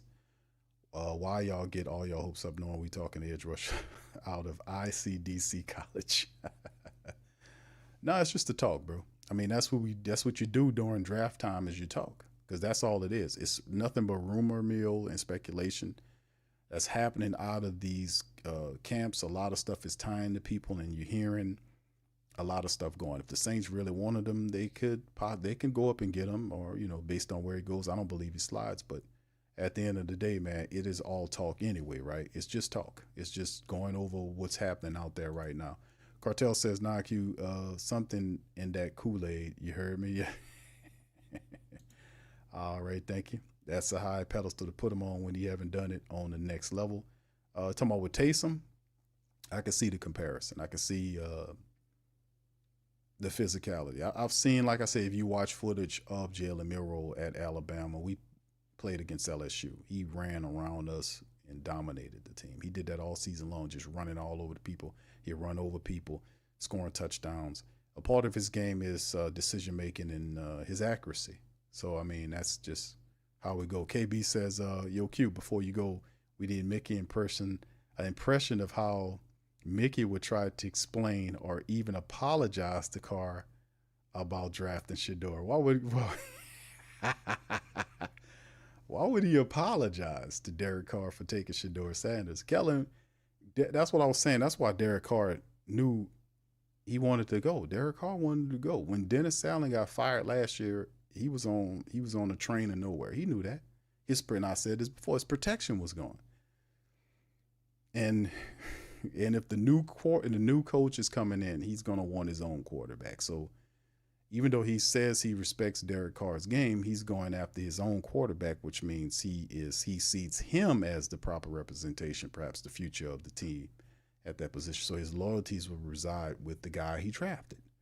Carr's been in the league not long enough to understand how this play works. He's been in a situation when he was with the Raiders where the situation soured. So he's in another situation where it is souring. And instead of wanting to go through it, he was electing to leave and go somewhere else and play out the rest of the couple of years or whatever he's going to do. And I have absolutely no problem with that. But to keep making Lomas to keep him here and then try to draft a quarterback in the top 10 or wherever he's going to be would definitely, unless he plays at a high level, it's definitely not going to be a good look because people are going to be yelling for the stance from him. That ain't a good feeling, you know. You can try to ignore it all you want, but you're hearing all that. You know, your play it guides, and the people are real. They react to what you give them. That's the crazy part about it. People are in this thing where they do this deflection thing. The people are reacting on what you are giving them. Whatever your play is giving to these is doing out on the field, the people are reflecting the energy back to you. And then these people sit up here and pretend like they don't know where it's coming from. Absolutely astounding. What you are giving out there is what the people are taking, and they're giving it back to you. So if you're giving out greatness, the people will shower you with that. You know, it's just the Who Dat Nation and the support base is a giant mirror. Just see it as that. They're a giant mirror that whatever you put out, it come back to you. It's as simple as that. So if you don't like what they're giving to you, you need to change your game. It ain't on us, it's on you. Because we know what winning looks like. We had a really good example of a top-notch quarterback for many years. So we know what it looks like. So for these crazy-ass people who want to play these deflection games and pretend like they're not at fault and they're doing whatever they're supposed to do. I mean, these weirdos, man, people are reflecting back to you what you've given them. That's the bottom line. If you don't like what they're giving, change your game up and do something else. Learn to study tape better. Stop staring people down all the damn time. Stop talking so much up there and not saying anything. That's Mr. Word Salad galore. It's like, good grief, this guy say a lot of shit and he don't be talking about nothing. You know. Yeah, do you know? Shit. All right, but anyway, how would Mickey do his Hold on now. Hold on, KB. Hold on, Derek. Hold on. Yeah, Derek, can you come in here for a second? Yeah. You know, Mickey, can I help you? Can you know? Hold on now. Hold on. Don't say anything. I don't want to hear all that word salad. You know, you can go off and hold on. I want to stay asleep. You know, awake now. You know, I'm an old man and I fall asleep sometime. But anyway, I just want to apologize to you for drafting Shedeur, and hold on now, and listen, I know I told you that if I will take the bows and arrows for you, and I know I said that. I told you the other day that if I listen, I told you at the count of 3 that listen. They're gonna shoot at me, so you know when they start shooting at me, shooting their arrows at me, you run into the building, all right? And I'll take the blows. I'll take all that. Why now? And I know I did do it. You ran out there and they shot you with the arrows, and that was your fault. You didn't wait till I said go. I said 1, and 2, and 3, and then you just ran. And I said, hold on now. I said go. I didn't say go. So I just want to apologize for taking Shedeur,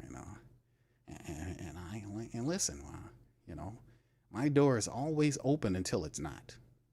So when I close that damn door, you're on your own, buddy. Okay, hold on now, yeah. All right, that's as close as I got.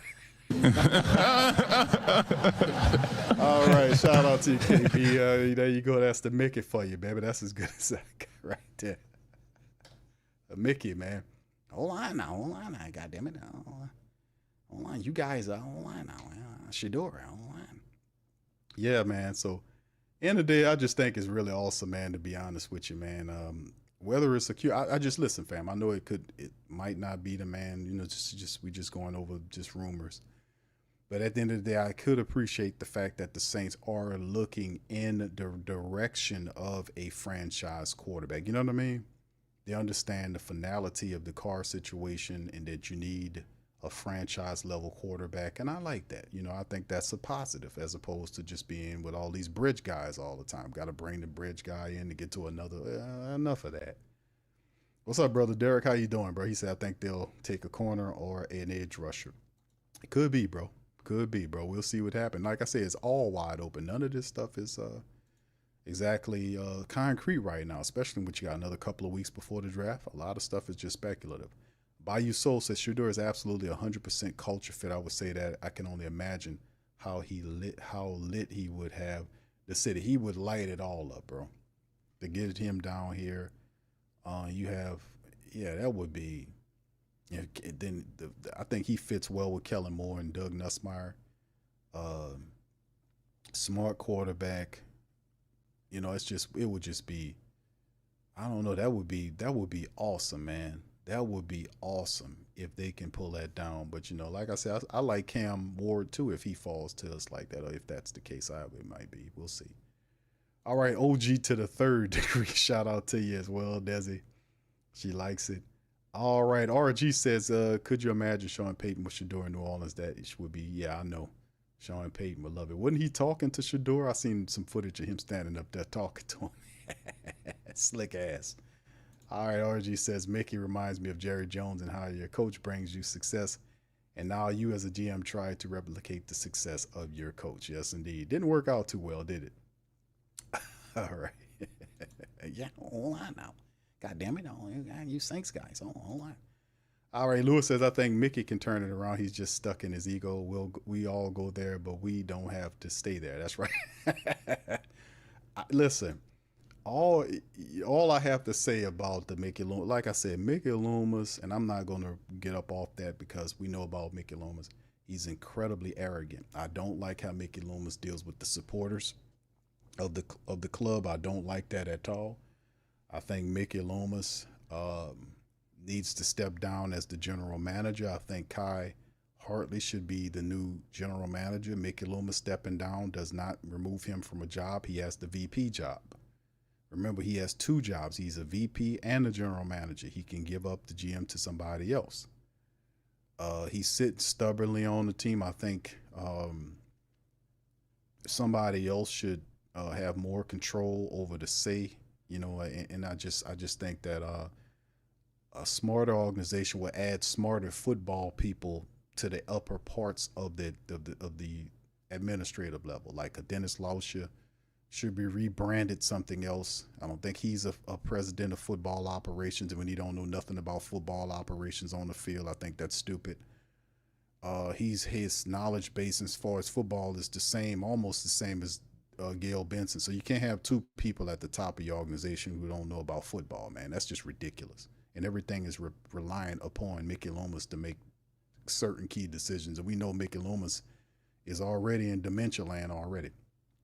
Chewing gum, eyes bucking, logically not making any sense, running the team with these into just totally delusional about this whole injury thing, while complaining about injuries but not doing anything to invest in new technologies or hiring new doctors to come in to fix it. That means that you full of you know what.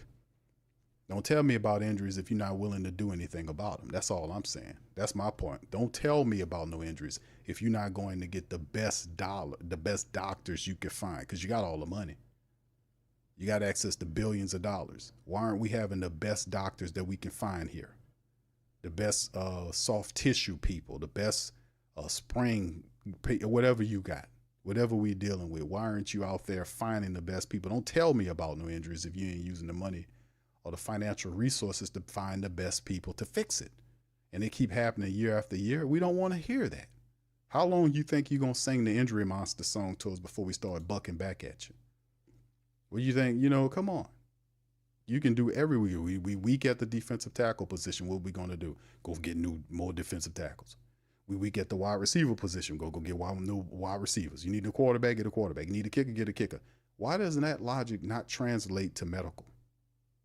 Why doesn't it not? Because they're full of it. That's why. This is a football team. Of course you're going to have injuries. Get the best doctors that money could afford. You can do it. OG to the third degree says we're going to need a Deion Sanders in I don't know if I can do that, bro. But then again, maybe so, bro. I'm going to see about it. I'm going to try to get that together, bro. Thank you, man. I want to say thank you very much. Picking me up, bringing me back to this world. This whole injury monster thing. I heard Cam. Y'all know I'm hardcore on these guys with all these excuses, man. DeMario Davis and all these guys come out with these excuses. And I see you start talking like that, I see you're a paid agent, an asset for the team making excuses, because you're not doing me or you any favors by complaining about injuries all the time. Anything could be fixed when you got the money and resources, family. The invisible injury monster afflicts all of us. Go get better doctors, get better trainers, level up. Level up. These are not excuses anymore that don't come with no answers, man. You playing games if you saying that every year over and over again. We want to bend something. Hold on now, goddammit. Hold on, Q. Hold on now. Hold on, goddammit. We would have been something. Last year, we would have been to the playoffs. We'd have won 10 games if injuries. That's what really hurt us. Injuries. We didn't have this guy. We didn't have that guy. Goddammit. And all I can say to you, hold on now, clam chowder, is that we at the end of the day, let me tell you, we would have won 10 games. We go, hold on now, Bucky. We would have had 10 games last year under Dennis Allen. Hold on. And I'm not apologizing. Dennis Allen is a great coach. Dennis Allen. 5-8, 7-8. Hold on now. No, you wouldn't have won 10 games. Because you can't pull that on me because I know football, man. I know how this goes. After the second week, the Saints dominated weeks 1 and 2. We talk about this all the time. When the third week came, the Saints should have beat the Philadelphia Eagles. It was a close game. They should have beat the Eagles. They collapsed. They had breakdown. They had the injuries with McCoy. He left in the first series of the game. It's not like McCoy was throughout the entire game. Then at the back end, he lost, and then we lost McCoy in the first offensive series. So we should have adjusted some kind of way. The reality why we didn't adjust well in that game is because we weren't built correctly. We didn't have a true backup center. Whose fault is that? Is that me or whose fault is that? Then later on in the season, the reality is teams broke the Saints down. That's what the NFL does. They needed just a couple of games of film to see what the Saints offense was doing because they was tearing up everybody. They made the adjustment, and that offense never looked the same for the rest of the year. And we did gain those players back. We did get our offensive line back after injuries. We did eventually get all of them back. And it never looked the same because in the NFL, they use the tape, they break you down, they find out what you're doing, and they take it away from you and force you to go to option B, C, D, E, and F, and whatever else. Problem is when they took away whatever the Saints was doing away from them, the Saints had no pivot. They had nothing to go to. Then what Clint Kubiak did, he just started over-relying on players as opposed to game planning. He got really lazy and stupid in his play calling. And I would call that out from week 2. I'll say, fam, this dude don't know how to adjust. He doesn't know how to adjust. He would just overuse players as opposed to spreading everything out and using this guy or decoying that guy. He would just over to the point where we had the nursery rhyme. If Taysom Hill, how it went, how it went, y'all put it in there because we said it the whole damn year. Something about Taysom. If Taysom is, I forgot my little nursery rhyme. If Taysom ain't in, if Taysom can't play or something like that, Clint Kubiak couldn't call the play. Y'all put it in the chat. Y'all know what the hell I was talking about. So bad coaching, terrible adjusting, bad, not having a team prepared to play, not having them motivated, not having all that. None of that is never said when it's always blamed on these funky injuries, and I'm just sick of it. I'm done with it. You had these people, Cam Jordan, no injuries, but you even tell me that possum face coach of yours, he wasn't backstabbing them people. He wasn't fracturing his own team, the locker room, doing stupid shit. He wasn't doing that. He didn't keep these players on code, have them performing. They wasn't accountable. Who's that? Why we ain't hear none of that? But it's always injuries. Get out of here, man. The moment the injury monster gains some arms and a mouth to debate their ass, they're in trouble. That's all I can say. Oh, they're in trouble then. They're in trouble then. Let that injury monster have gain a mouth and some arms. Their ass is in trouble. They can no longer blame him. He'll beat the shit out of them then. He already beating the shit out of them right now, you know? All right, anytime, man. Big ups to y'all, man. Appreciate y'all, man. Black Major, I see you. All right, student said last year Dennis Allen cut the best medical. That's the point. We have to have the people. We can't be like, oh, we're gonna just run it all back because that's operating too fluky and lucky, like on the luck tip. I thought we were supposed to be. I thought that if you prepare properly, that you can be able to minimize a lot of the stuff that goes wrong with your football team. You have an opportunity to build a quality depth chart to absorb injuries. And even if the injuries hit you in a disproportionate way, you're still able to make trades up to a point. You're still able to pilfer off people's practice squads. And like I said, you still have to win games. If you are to, you can't, a winning coach will never allow injuries to be an excuse for failure of the team. And the pencil pushers will tell you that because they don't want to explain that, and they just want you to just keep buying the ticket stupidly. But guess what? It's tough nowadays. We don't want to spend good money after bad. So you would have to show up with a good product. Now, is that so hard to believe? We're not going to give no money away to no shitty product. I'm sorry. We done that for years. We done gave the Saints all kind of leverage, and all they did got Mickey Loomis up there talking to you slickly. Online now, I'll tell you guys something. You go and buy those goddamn tickets online now. Oh yeah, by the way, online season ticket prices, they're going up. Mickey Loomis, can I ask you a question? Hold on now. I didn't say it was question time. I'm talking up here, guy. Hold on now. I ain't done. You guys, ticket prices are going up. Hold on. And let me tell you another thing. Hey, hold on. I need to charge you some extra money for the parking too, because clam chowder and gourmet orange juice, all that shit's getting expensive. Somebody's got to pay for it, and God knows it's not going to be me. I tell you something, goddammit. All right, anyway, Robert says Ruiz was supposed to be the backup. He's sorry in that position too. Caesar Salad Ruiz, bro, don't start me on Caesar Salad, man. I was saying Cesar Ruiz, people don't even look at it because they got so much other stuff I guess they're paying attention to. But Cesar, I've been hard on Cesar Ruiz. I just studied film on him. Ruiz, in my opinion, should be the best offensive lineman the Saints have right now. He played all those reps. That guy been at that guard position for years, and he's still blowing blocks. He's still late to the party on some of this stuff. He don't shed as well as he's supposed to. Block a guy shed off to get to the next level. He's not there, man. He's just not there. And I'm saying this dude's supposed to be way better. This dude's supposed to be knocking on Pro Bowl. I know Pro Bowl don't mean nothing nowadays. They just hand it out like they did with Tim McCoy last year. He missed half the season, played really excellent in 2 games, and he got a Pro Bowl bid. I don't know how that happened, but he accepted it, though. But at the end of the day, Ruiz is just not, man, no. Ruiz should be way better than what I see him as, man. Way better than that. Knox said a few years back, Mike Detillier gave a stat that said teams lose something like 90% of their games without their starting center. That's a few years ago. And Mike Detillier is right. And if you know that, what would be the following thought on that, Knox villain? If you know that your starting center means that much, what you supposed to do? Have a really good backup behind him. That's what a depth chart's for. You're supposed to have a good backup center to keep the party moving. So I mean, that stat is an old stat, and he's right. A starting center means a lot. That's why you got to make sure you have a good backup to step in. You got to have somebody for everybody, because anybody at any given time could be missing a few games.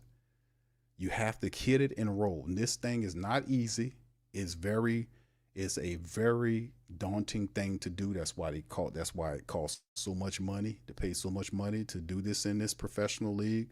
You have to win by all accounts. This is nothing new. Nothing new, right? All right, you have an opportunity. Yeah, AT Forces QB was terrible. One trick pony. If it works, keep going. If it doesn't work, sit the corner and suck his thumb and rock. Yeah, I mean, he it was crazy, man. Like I said, that guy was, like I said, he started off good with the accountability thing, speeding up Carr. But when Carr got hurt, and he, that first time when Derek Carr got hurt, then he had to shift to another guy. And when Carr finally came back, it wasn't the same energy that he had when he started the season. His accountability went like this. It started high like this, and then that shit went all the way down like that. All the way down. That guy had he had complete control of that Saints offense. Dennis Allen left that offense to him. That was his offense. He didn't know how to use none of the backups. He didn't construct it correctly. He would overuse Taysom Hill. That's why Taysom Hill got hurt. Remember, Taysom got his leg twisted and all this kind of stuff. This idiot running him in the ground. And I was like, why is this idiot using him like that? Do something else. Use Jordan Mims. You picked these guys. But didn't want to use them. Didn't know how to use them. Was trying to force the deep ball. Wasn't setting up the play action correctly. Was watching week after week them backups sucking there. And as opposed to getting them guys out of there and getting better offensive linemen, he kept them in there. What's his name? Ali Udo was supposed to be. I would have cut Ali Udo. He's not good. I'd have cut Shane LePew and all these clowns. They would have been gone, man. I would have went after linemen that at least know how to run block. We couldn't even run the ball. You couldn't even set up your offense correctly, but he did nothing about that. Nothing. He just kept pretending like it didn't exist. And I like, man, we get this asshole out of here, man. I was so glad he let him go stink up Seattle up there. He took the same people that he was here. They went up there and did it. So, I mean, good riddance to him. The guy you got a lot to learn, bro. Learn how to adjust. I don't see how he in the league living off his pop's name, man. Living off his pop's name. That's what he doing. Dude don't know how to adjust to save his life. I'm just going to keep it real. That's what I seen here. You ain't supposed to run your players in the ground, brother. Knox says he turned Taysom from a gadget into a sledgehammer, and that got Taysom. Yeah, Taysom got hurt badly. If he could have mixed it up, bro, you didn't have to do that to him. If he had Taysom here, he would just run Taysom in the ground. No imagination, no nothing. Nothing. I like this guy. I'm so glad that guy. People say, Q, make him the head coach. Are you crazy? The guy can't adjust. I guess if Dennis Allen could be a head coach, anybody could be. I guess that is. RG says Carr this season will be over his shoulder. Yeah, we'll see, bro. I don't know. We'll see how it go. Montreal Seahawks gonna have a first round pick next year. Okay, yeah, they got your boy from Minnesota up there. So that's their problem, family. I warned the Seattle people months ago when they signed that guy. I was like, listen, y'all better keep the pressure on that dude, because that dude is a one trick pony. Once you figure out what he got going on, it is over. It's over. He don't know how to use his players properly. He don't know how to feed them, play them off of each other. He don't know how the synergy and the chemistry goes, where you can use decoy this player, get this guy going, just get the offense flowing. He just, the first couple of games he had something good, and then the NFL took it away from him, and then he didn't know what the hell to do. That right there showed out like this guy here, man, got a lot to learn. In the NFL, you have to adjust.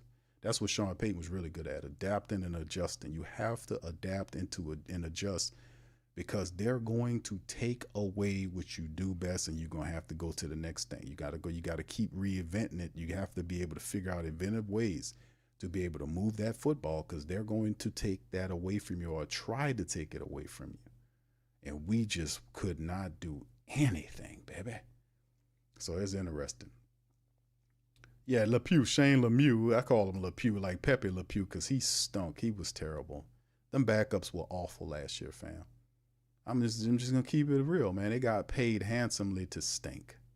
The offensive line coach didn't keep these guys on pace. The guys, they didn't know who they were blocking out there. You can study the tape. These guys didn't know who they were blocking. They didn't know how to block and shed off the blocker to go to the next level to get the linebacker.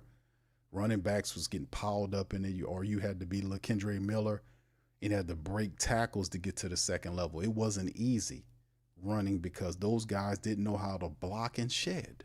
They ain't know how you double a defensive lineman, then one guy slides off of him and goes to the next level to get the linebacker, hit him, and then a running back follows him up to the second and hopefully into the third level of the defense. They couldn't even do that. Everything was hard to run against with the Saints last year. And even though they're backups, that don't give you an excuse to stink. You still getting paid handsomely to at least run block. I know some of them struggle with pass blocking, but these guys didn't look like they knew their playbooks. They looked confused. They were out there bumping into each other. I'm like, man, what kind of crap is this? How these guys practice and they come out and look like this? How, what is it? So hopefully this year, not hopefully, I want to see more improved line play. And that's sort of the sticking point is the Saints need better offensive linemen, even as far as the backups are concerned. Your strength will be in your line play. Your offensive line, we like Shedeur and all that, but the skilled players won't mean nothing if you can't protect them. You got to have a strong offensive line, especially if Derek Carr is your quarterback. He's not very courage-filled when he's back there. He sees people and a man gets terrified. It's almost like Freddie and Jason and Freddy Krueger and Jason and Michael Myers and the Predator and the alien creature and all of them running at him at the same time. Man, he just get the buck in the eyes. Woo! I don't know what's going on. That boy got PTSD from the football field. Bobbin says, Q, ask Big Low how many picks do they have in the draft. All right, I will, my brother. We'll be looking out for one of those too. All right, yeah, he be bucking his eyes. Whoa, whoa, here, take it. You better have a strong, I'm telling y'all, man. I'm picking at him, but I'm keeping it real, man. You got to have strong offensive line play if you're the New Orleans Saints, man. We got some good people. I like Tolly. I like Eric McCoy, even though I think he needs more of a meaner temperament. He's too laid back for me. I want to see the Eric McCoy in weeks 1 and weeks 2, and the Eric McCoy that was about to tear Derek Carr in half when Derek Carr told him something and Eric McCoy was going to get him. That's the Eric McCoy I want to see blocking. Y'all remember that? When McCoy was about to go in and your boy saved his life? Y'all remember that? Put one in the chat if y'all remember McCoy was going after Derek Carr in the game. That's the Eric McCoy I want to see play on Sundays. That guy. Ruiz is still need to get better at what he do. We know Trevor Penning is headed in the right direction. The left guard position is still up. We'll see what Dylan Rodgers can do. But if I'm the Saints, I'm looking at improving in the draft with the offensive line and after the draft in terms of undrafted people and as well as the next layers of free agency, offensive linemen, a veteran wide receiver. Remember, the Saints still have $27 million in cap going into, after the draft is over with. We still have a lot of money. We can sign some impact players to help us in our offense, fill up that offensive line with some good people there. We still got money where we can patch some needs after the draft. So that's a good position to be. And we'll go from there. All right. Bobby says, Q, do you think the Falcons pin the donkey in their war room on draft night to see who they select? I don't. Yeah, well, they got the quarterback. They got the running back. They got a decent wide receiver. They got a tight end. They got a decent offensive line. The talking point with Atlanta is that they're looking at help on the defensive side of the ball. I think the Falcons trying to look for a defensive lineman to kind of help them pass rush. That's the talking point. We'll see where they go with it, but that's the thought process that they need help on the defensive side of the ball. They need help pass rushing. So we'll pay attention to that, man. Because we got to watch out for that. See a lot of family members saying one, yes indeed, yes indeed. All right, yeah. But like I said, at the end of the day, it's a tumultuous situation for Derek Carr. I wouldn't have done Derek Carr that. I'm sorry, I wouldn't have done it. If he wanted to leave, I would have let him go. I don't know why Mickey Loomis kept him here. I don't know why he did him that. Because even if they take a quarterback or some kind of way find a quarterback, he will be in his third year.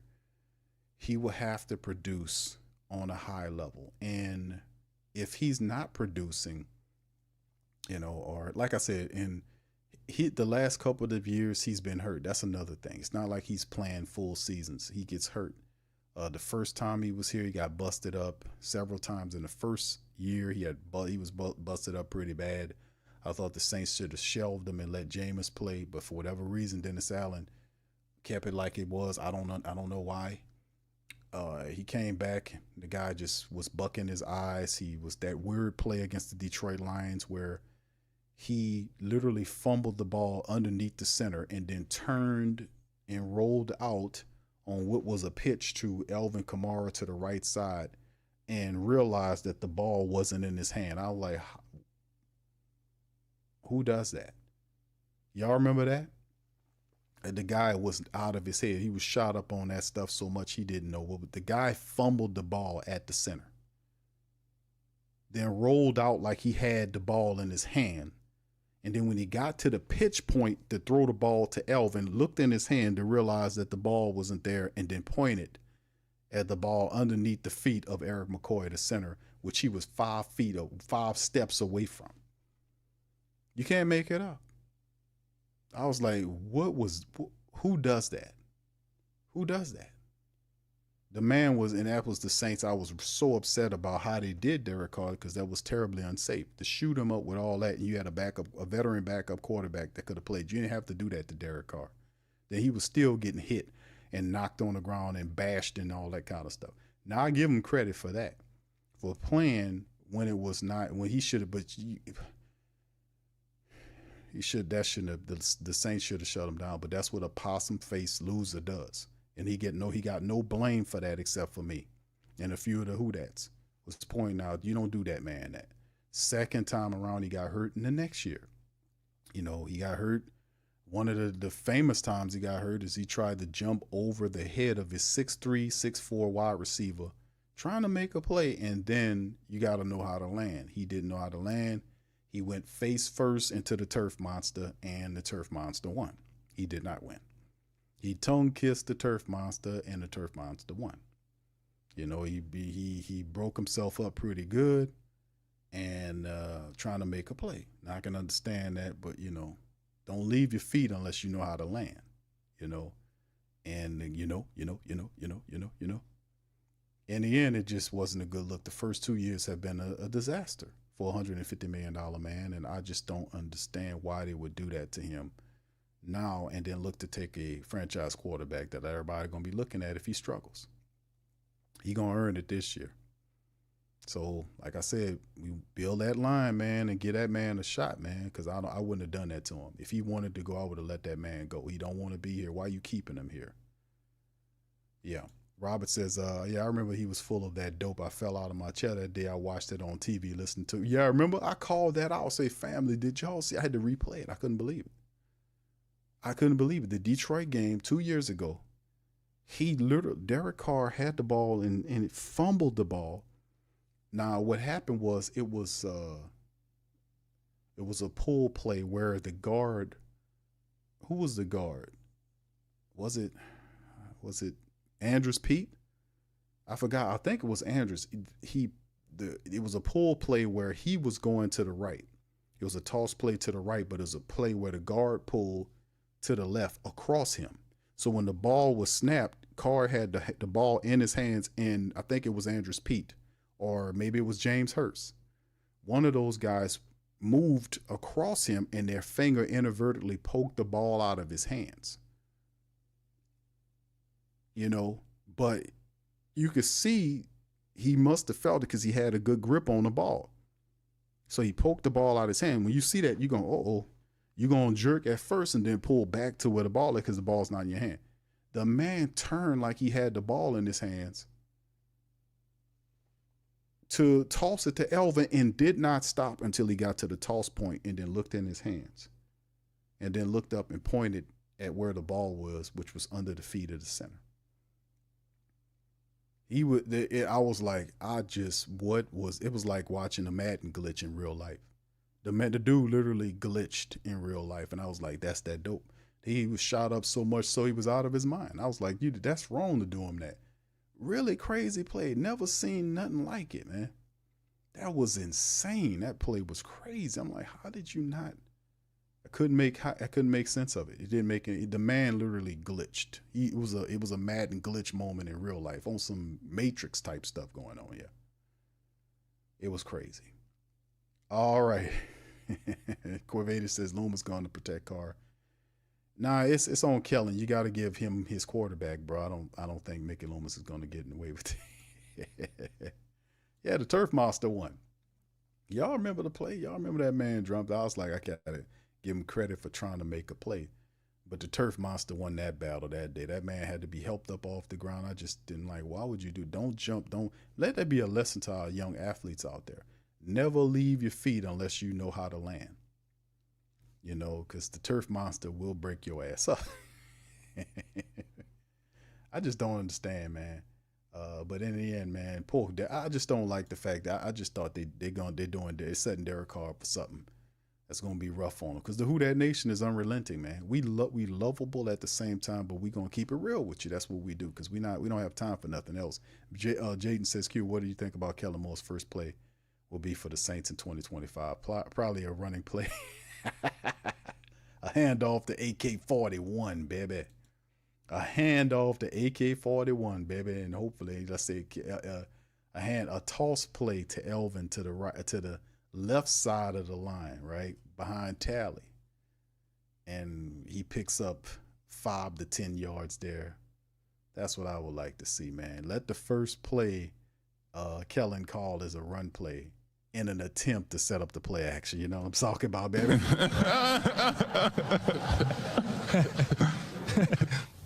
Let's set it up, man. It'll be the first play will be a running play to set up the play action. That's right. That's right. All right. So anyway, man, listen, I'm gonna get on the potty. I appreciate y'all letting me talk at y'all, man. Y'all hit the like button for your boy, man. We up in this thing. Appreciate you. Hold on, before I go, did y'all vote in the poll? Y'all let me know in the poll if y'all didn't vote. In the poll, man, let me know. We got almost 100 voters there. How many QBs will go in the first round of the 2025 draft? 3 of them says 45% of the Who Dat Nation, 31% says 2 guys, and 21% says 4, 3% says 5 QBs in the first round. So the winner right now is people believe 3 quarterbacks will be taken in the first round. So I imagine it's Cam, Shedeur, and Jackson. Is it Jackson Dart as your 3rd quarterback? Probably so. You know, I don't probably see what you guys are saying there. All right. Also, Omar, shout out to you, man. Says Raider fan. We paid $49 million and traded 3rd round, 4th round. Gino, we got fleeced. The draft is a crapshoot. Your guys' problem. Us, you're right. Talk can't block nothing. Okay, thank you, Omar. Well, hey, listen, man. Thank you for this, man. Appreciate you. I want to say thank you very much. Picking me up, bringing me back to this world. And by the way, Omar, the Raiders are. I like what you guys are doing over there. Obviously, man. I was advocating for the Saints to interview Pete Carroll. We didn't get around to getting it. The Raiders got a respectable, he's an older coach, but a respectable, resumed Super Bowl coach who's won college-wise in the pros. He has a quarterback that he's familiar with in the trade for Geno. A lot of people are forgetting, even though Geno has some age on him, remember, early on, Geno didn't play a lot. You see what I'm saying? He kind of rediscovered himself later on. So he didn't remember that he played early on, like, you know, he got a few, his rookies and all that kind of stuff. But there was a period where they kind of relegated him to a backup. You know, you remember them days? And you look at his statistics, you'll see those 9 productive years where he was just backing up. He was just sitting behind people waiting for an opportunity.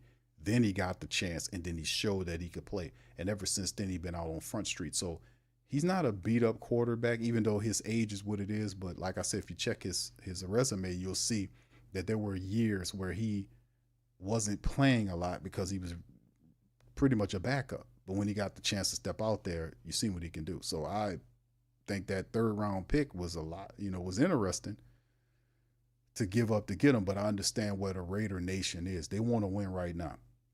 And they're tired of all these other guys, the draft picks and all this kind of stuff. They want to win right now. The patience is very low in the Raider Nation. I understand that.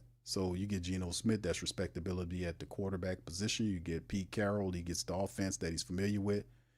It's Brock Bowers there, fantastic weapon. You got a few offensive pieces, that's good. You build your offensive line. Rumors is in the draft, y'all looking at Genty, the all-purpose running back, to add that there. Man, things are looking up in the Raider Nation. And boy, did you take a look? Do you guys take a look at that AFC West? The coaches in the AFC West? My goodness. Andy Reid, Sean Payton, Pete Carroll, and what's the other one? Man, though you got some awesome coaches in that AFC West. Man. Yeah. Isn't that Mike Tomlin there too? I don't know, y'all. No, that's in the North, I want to say. But in the West, yeah, they got some. Oh, and Harbaugh, man, goodness,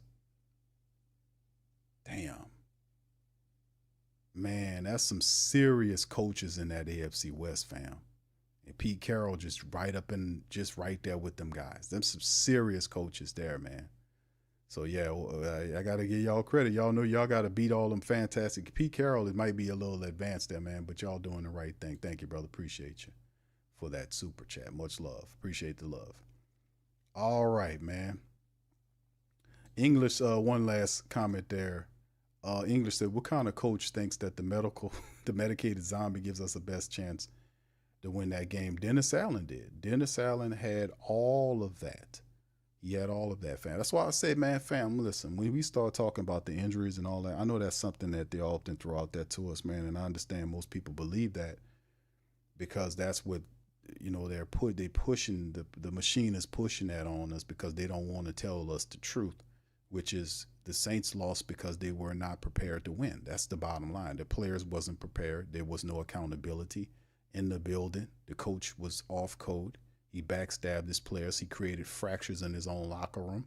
And then with players who were used to winning complained about the bad locker room and the losing, they said to trade them. And Mickey Loomis was the culprit. Mickey Loomis did not say, hold on, and check Dennis Allen. He didn't do none of that. He allowed it to go. He did not chastise Dennis Allen when he threw his team under the bus. He didn't tell him, don't do that. You know, he just did whatever he said he'd do. He's a bad leader. That's why I don't like Mickey Loomis running his team. He's not accountable. He goes in there. He don't even talk to them players. He don't even talk to the players. This is the God honest truth. So when they tell us about the injury thing and all that, I'm quick to buck that because the Pelicans say the same thing. Oh, if it wasn't for injuries, we'd been in the no. How is that when you had the players, you still was losing the games? You had the players, you still was. When you had them, you were losing the games. And you would lose the games. You didn't play a full game. You get blown out in the third quarter. Then you try to sneak back in the fourth quarter, lose by 3 or 4 points. Is that injuries? No. That's coaching. They never want us, because that will point to the fact that they're making bad decisions on who these coaches are. That will point to the fact that they're making bad decisions on who these players are. That'll point to the fact that it will point back at them. So instead of telling the truth that, hey, man, it was Mickey Loomis' stupid decision to hire an ill-equipped, non-accountable coach like Dennis Allen, he'll just blame the injury monster. And by the way, we wouldn't have got him out of here if it wasn't for the family members pressing on Gail to get him up out of here and force him. Dennis, Mickey wouldn't have fired him. You still have Dennis Allen here today, sucking up money and wasting time because they're not serious. So at some point you got to kind of push the thing along, and we got as much power. Just sitting there being a spectator, you can do that, or you can get involved. You don't have to do nothing, but just not support them and tell them why you're not supporting them. And that's what I did. And it got Dennis Allen's sorry ass out of here, didn't it? So I like to thank y'all for helping get that done, man. Cause we be facing him this year, having him here. So yeah, we got to kill that. When they tell that lie about that injury thing, man, like, man, get out of here with that. Charles says, why have we forgotten about Rattler? Shedeur is dependent on his daddy. It's to depend on his daddy. He needs to be on his own. Charles, listen, we haven't forgot about Spencer Rattler, but you got to remember, this is a new coach here. This is not the same coach that picked Spencer Rattler. It's another coach. Another offensive coordinator. they have all within their right to pick whoever they believe in the quarterback. Like, I'm pretty sure Spencer Rattler is known by Kellen Moore as a good young quarterback. I'm pretty sure he knows who he is. But at the end of the day, when you are the man and you're getting paid the money and this is your team, you're going to pick your guys and not totally rely on another man's guy, especially if it's Dennis Allen. Not no disrespect to Spencer. I think Spencer's going to be good. But if Spencer is as good as we believe him to be, then let him compete with a quarterback. If the new guy's coming in, let him compete with him. If he's that good, show him up and let him take the job. It's not a knock on Spencer that if you draft somebody else, that just means Spencer has somebody else to compete with. Did he not beat down Jake Haener and take Jake Haener's job? And Jake Haener, if they draft another quarterback, Jake Haener more than likely he might not make it. You know, he's not very good. But in the end, it is what it is. 3 straight years, I wouldn't be surprised like it's 3 straight quarterbacks. Every year was a new offensive coordinator. You got a new head coach now. He's going to move his own personnel in there. And the Shedeur comment is dependent on his daddy. Up to a point that was true because you can't get past the fact that he is Deion Sanders' son, but I think he's done enough in 4 years to establish himself as his own man. He's no longer primetime son.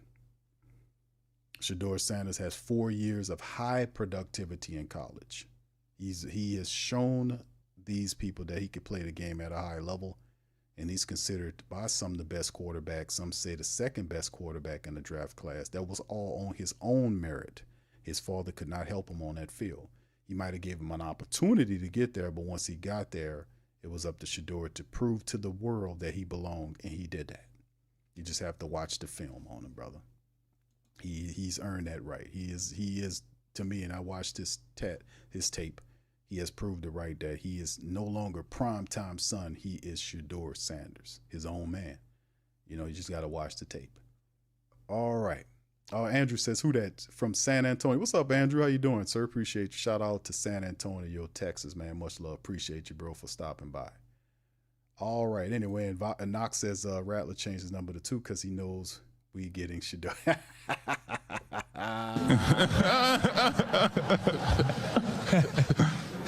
Show me the money, baby. Show me the money. You want this number, you better show me the money.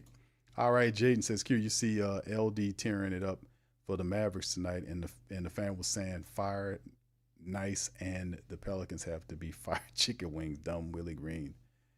To David Griffin and DA era was a nightmare. Yeah, David Griffin, man. I don't like David Griffin very much. I'm not going to tell you. English says, missed the show tonight, Q. Catch the next one. Thank you, brother. Appreciate you, man, for being here nonetheless.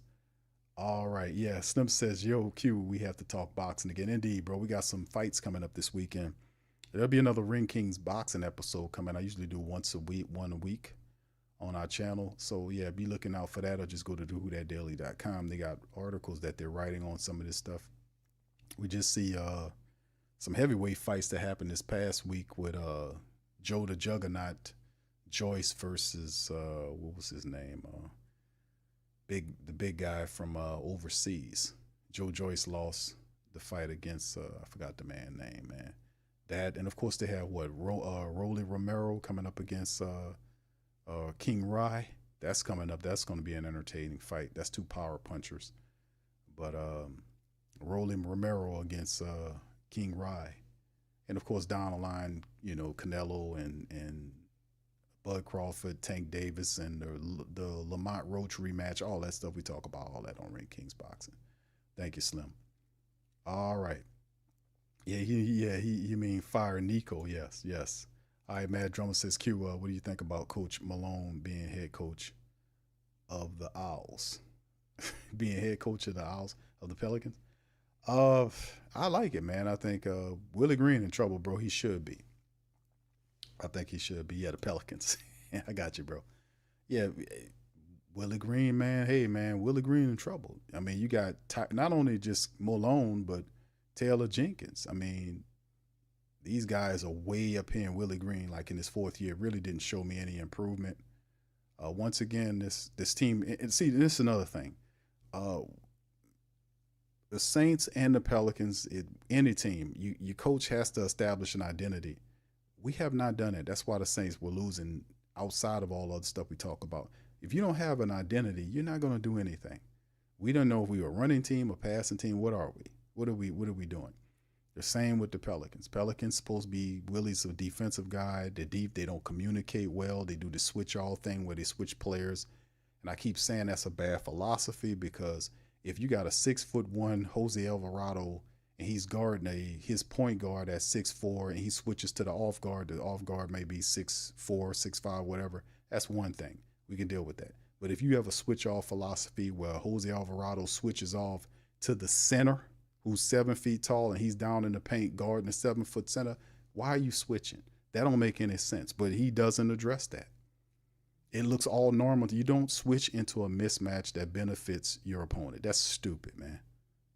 You can't practice switch all, because at some point you're going to switch yourself into a situation that's a mismatch that benefits your adversary. So why are you doing that? Plus, they don't communicate well. When you playing defense, you got to hear these guys out pointing out stuff. They don't communicate to each other. That's what leads to two guys sticking on one guy breaking free through, a back cut to the goal for a layup. And it's like stuff that you got to teach. You have to communicate. You got to communicate on a basketball court. If you on offense, or especially on defense, you have to communicate. These guys are not talking. They're not talking like that.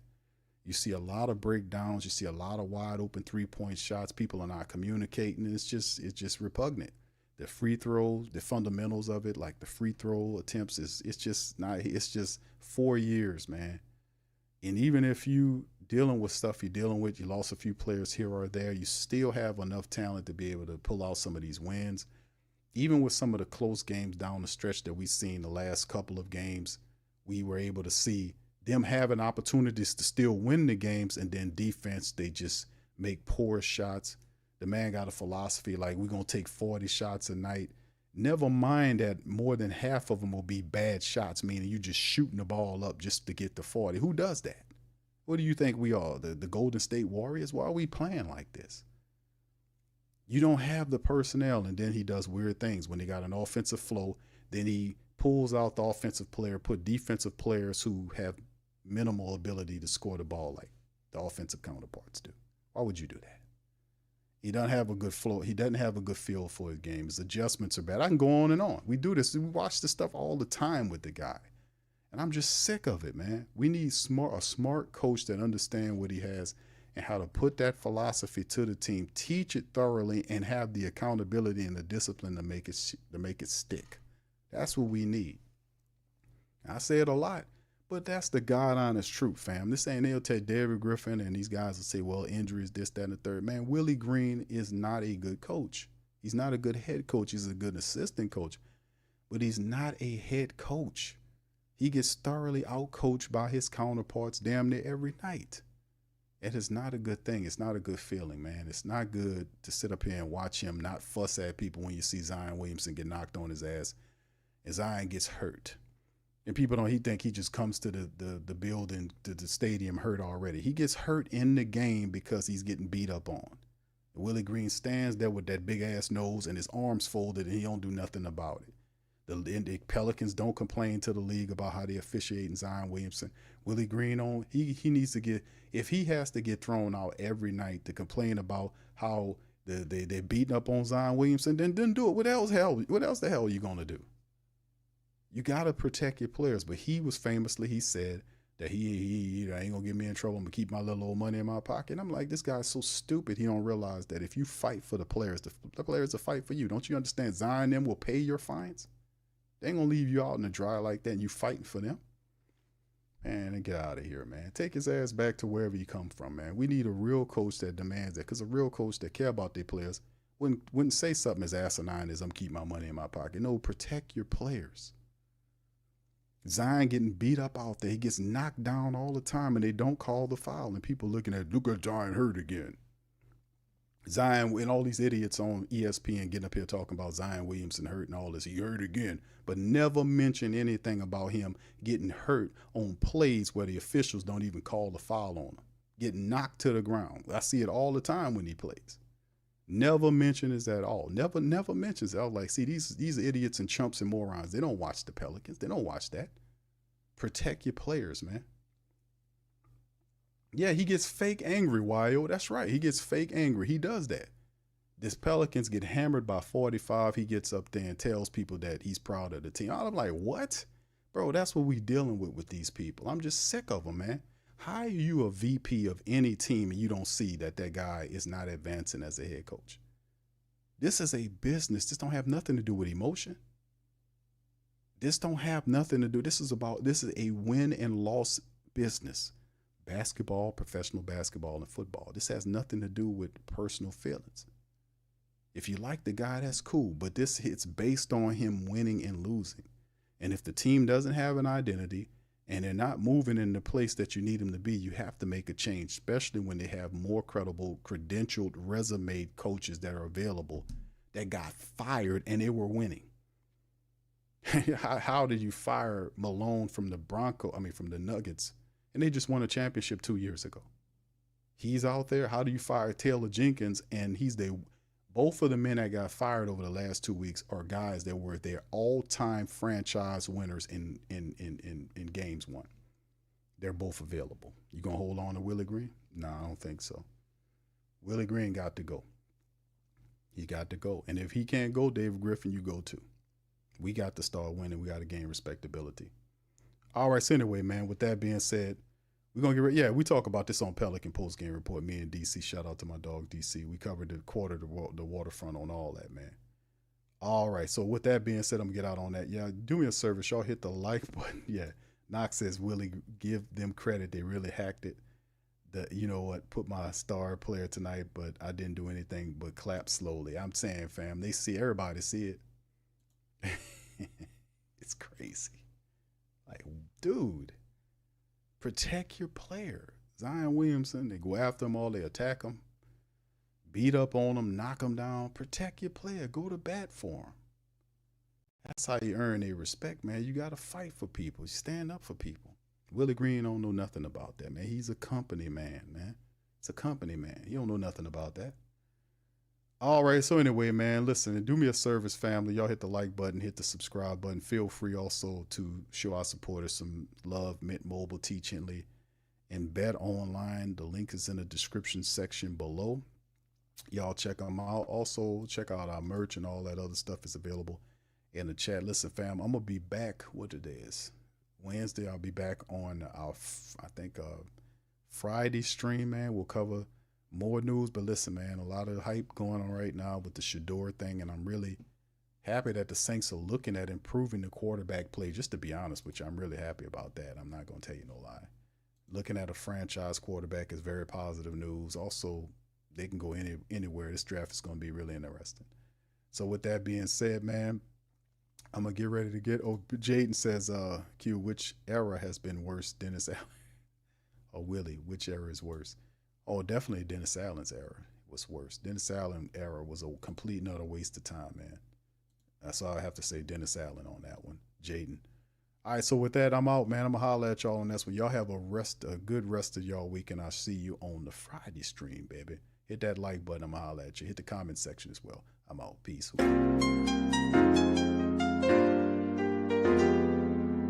Yeah. Like Benson, I'm a Who Dat. I'm a Who Dat. Long as I'm living, I'm a Who Dat. Lose or winning, I'm a Who Dat. Sports Coma, yeah, this is where we do that. Where we do that, where we do that, where we do that, where we do that, where we do that. Boogie like Benson, I'm a Who Dat. I'm a Who Dat. Sports Coma, this is where we do that. Where we do that. Welcome, welcome, welcome. Somebody please better help. Running this thing like Elf. I thank God every day I'm not a felt. Go to YouTube Live with Big Q and the guys. If you ain't ride or die, the bandwagon get flipped. Been marching in, that was way for the ring. I was yelling out your shame for the championship. Fucking on town, duck down.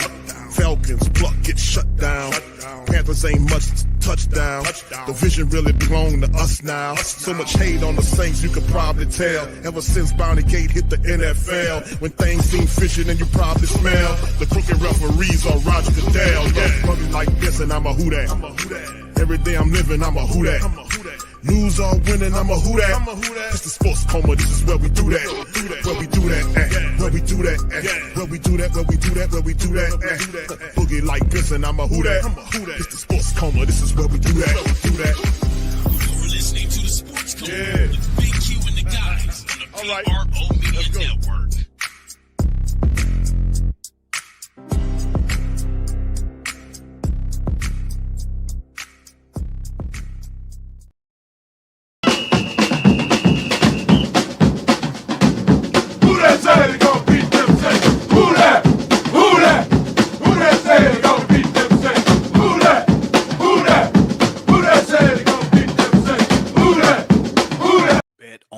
BetOnline is the world's most trusted betting platform and your number one source for online betting in 2025. Whether you're a seasoned fan or a first-time bettor, BetOnline is your ultimate game day companion with the largest selection of odds on everything from NBA and college basketball to NHL and UFC. BetOnline continues to be your number one sports betting source for every three-pointer to hat trick. BetOnline has you covered with odds, stats, and more for every game, every play, and every win. BetOnline, the game starts here.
WhoThatDaily.com. That's right, the WhoThatDaily.com. Your one-stop shop for everything New Orleans Saints, New Orleans Pelicans, LSU Tigers, even the top flight boxing news. So if you're a Who Dat and you're looking for a place to stay up on your team, WhoThatDaily.com is your site. The WhoThatDaily.com for the sport Who Dat in all of us.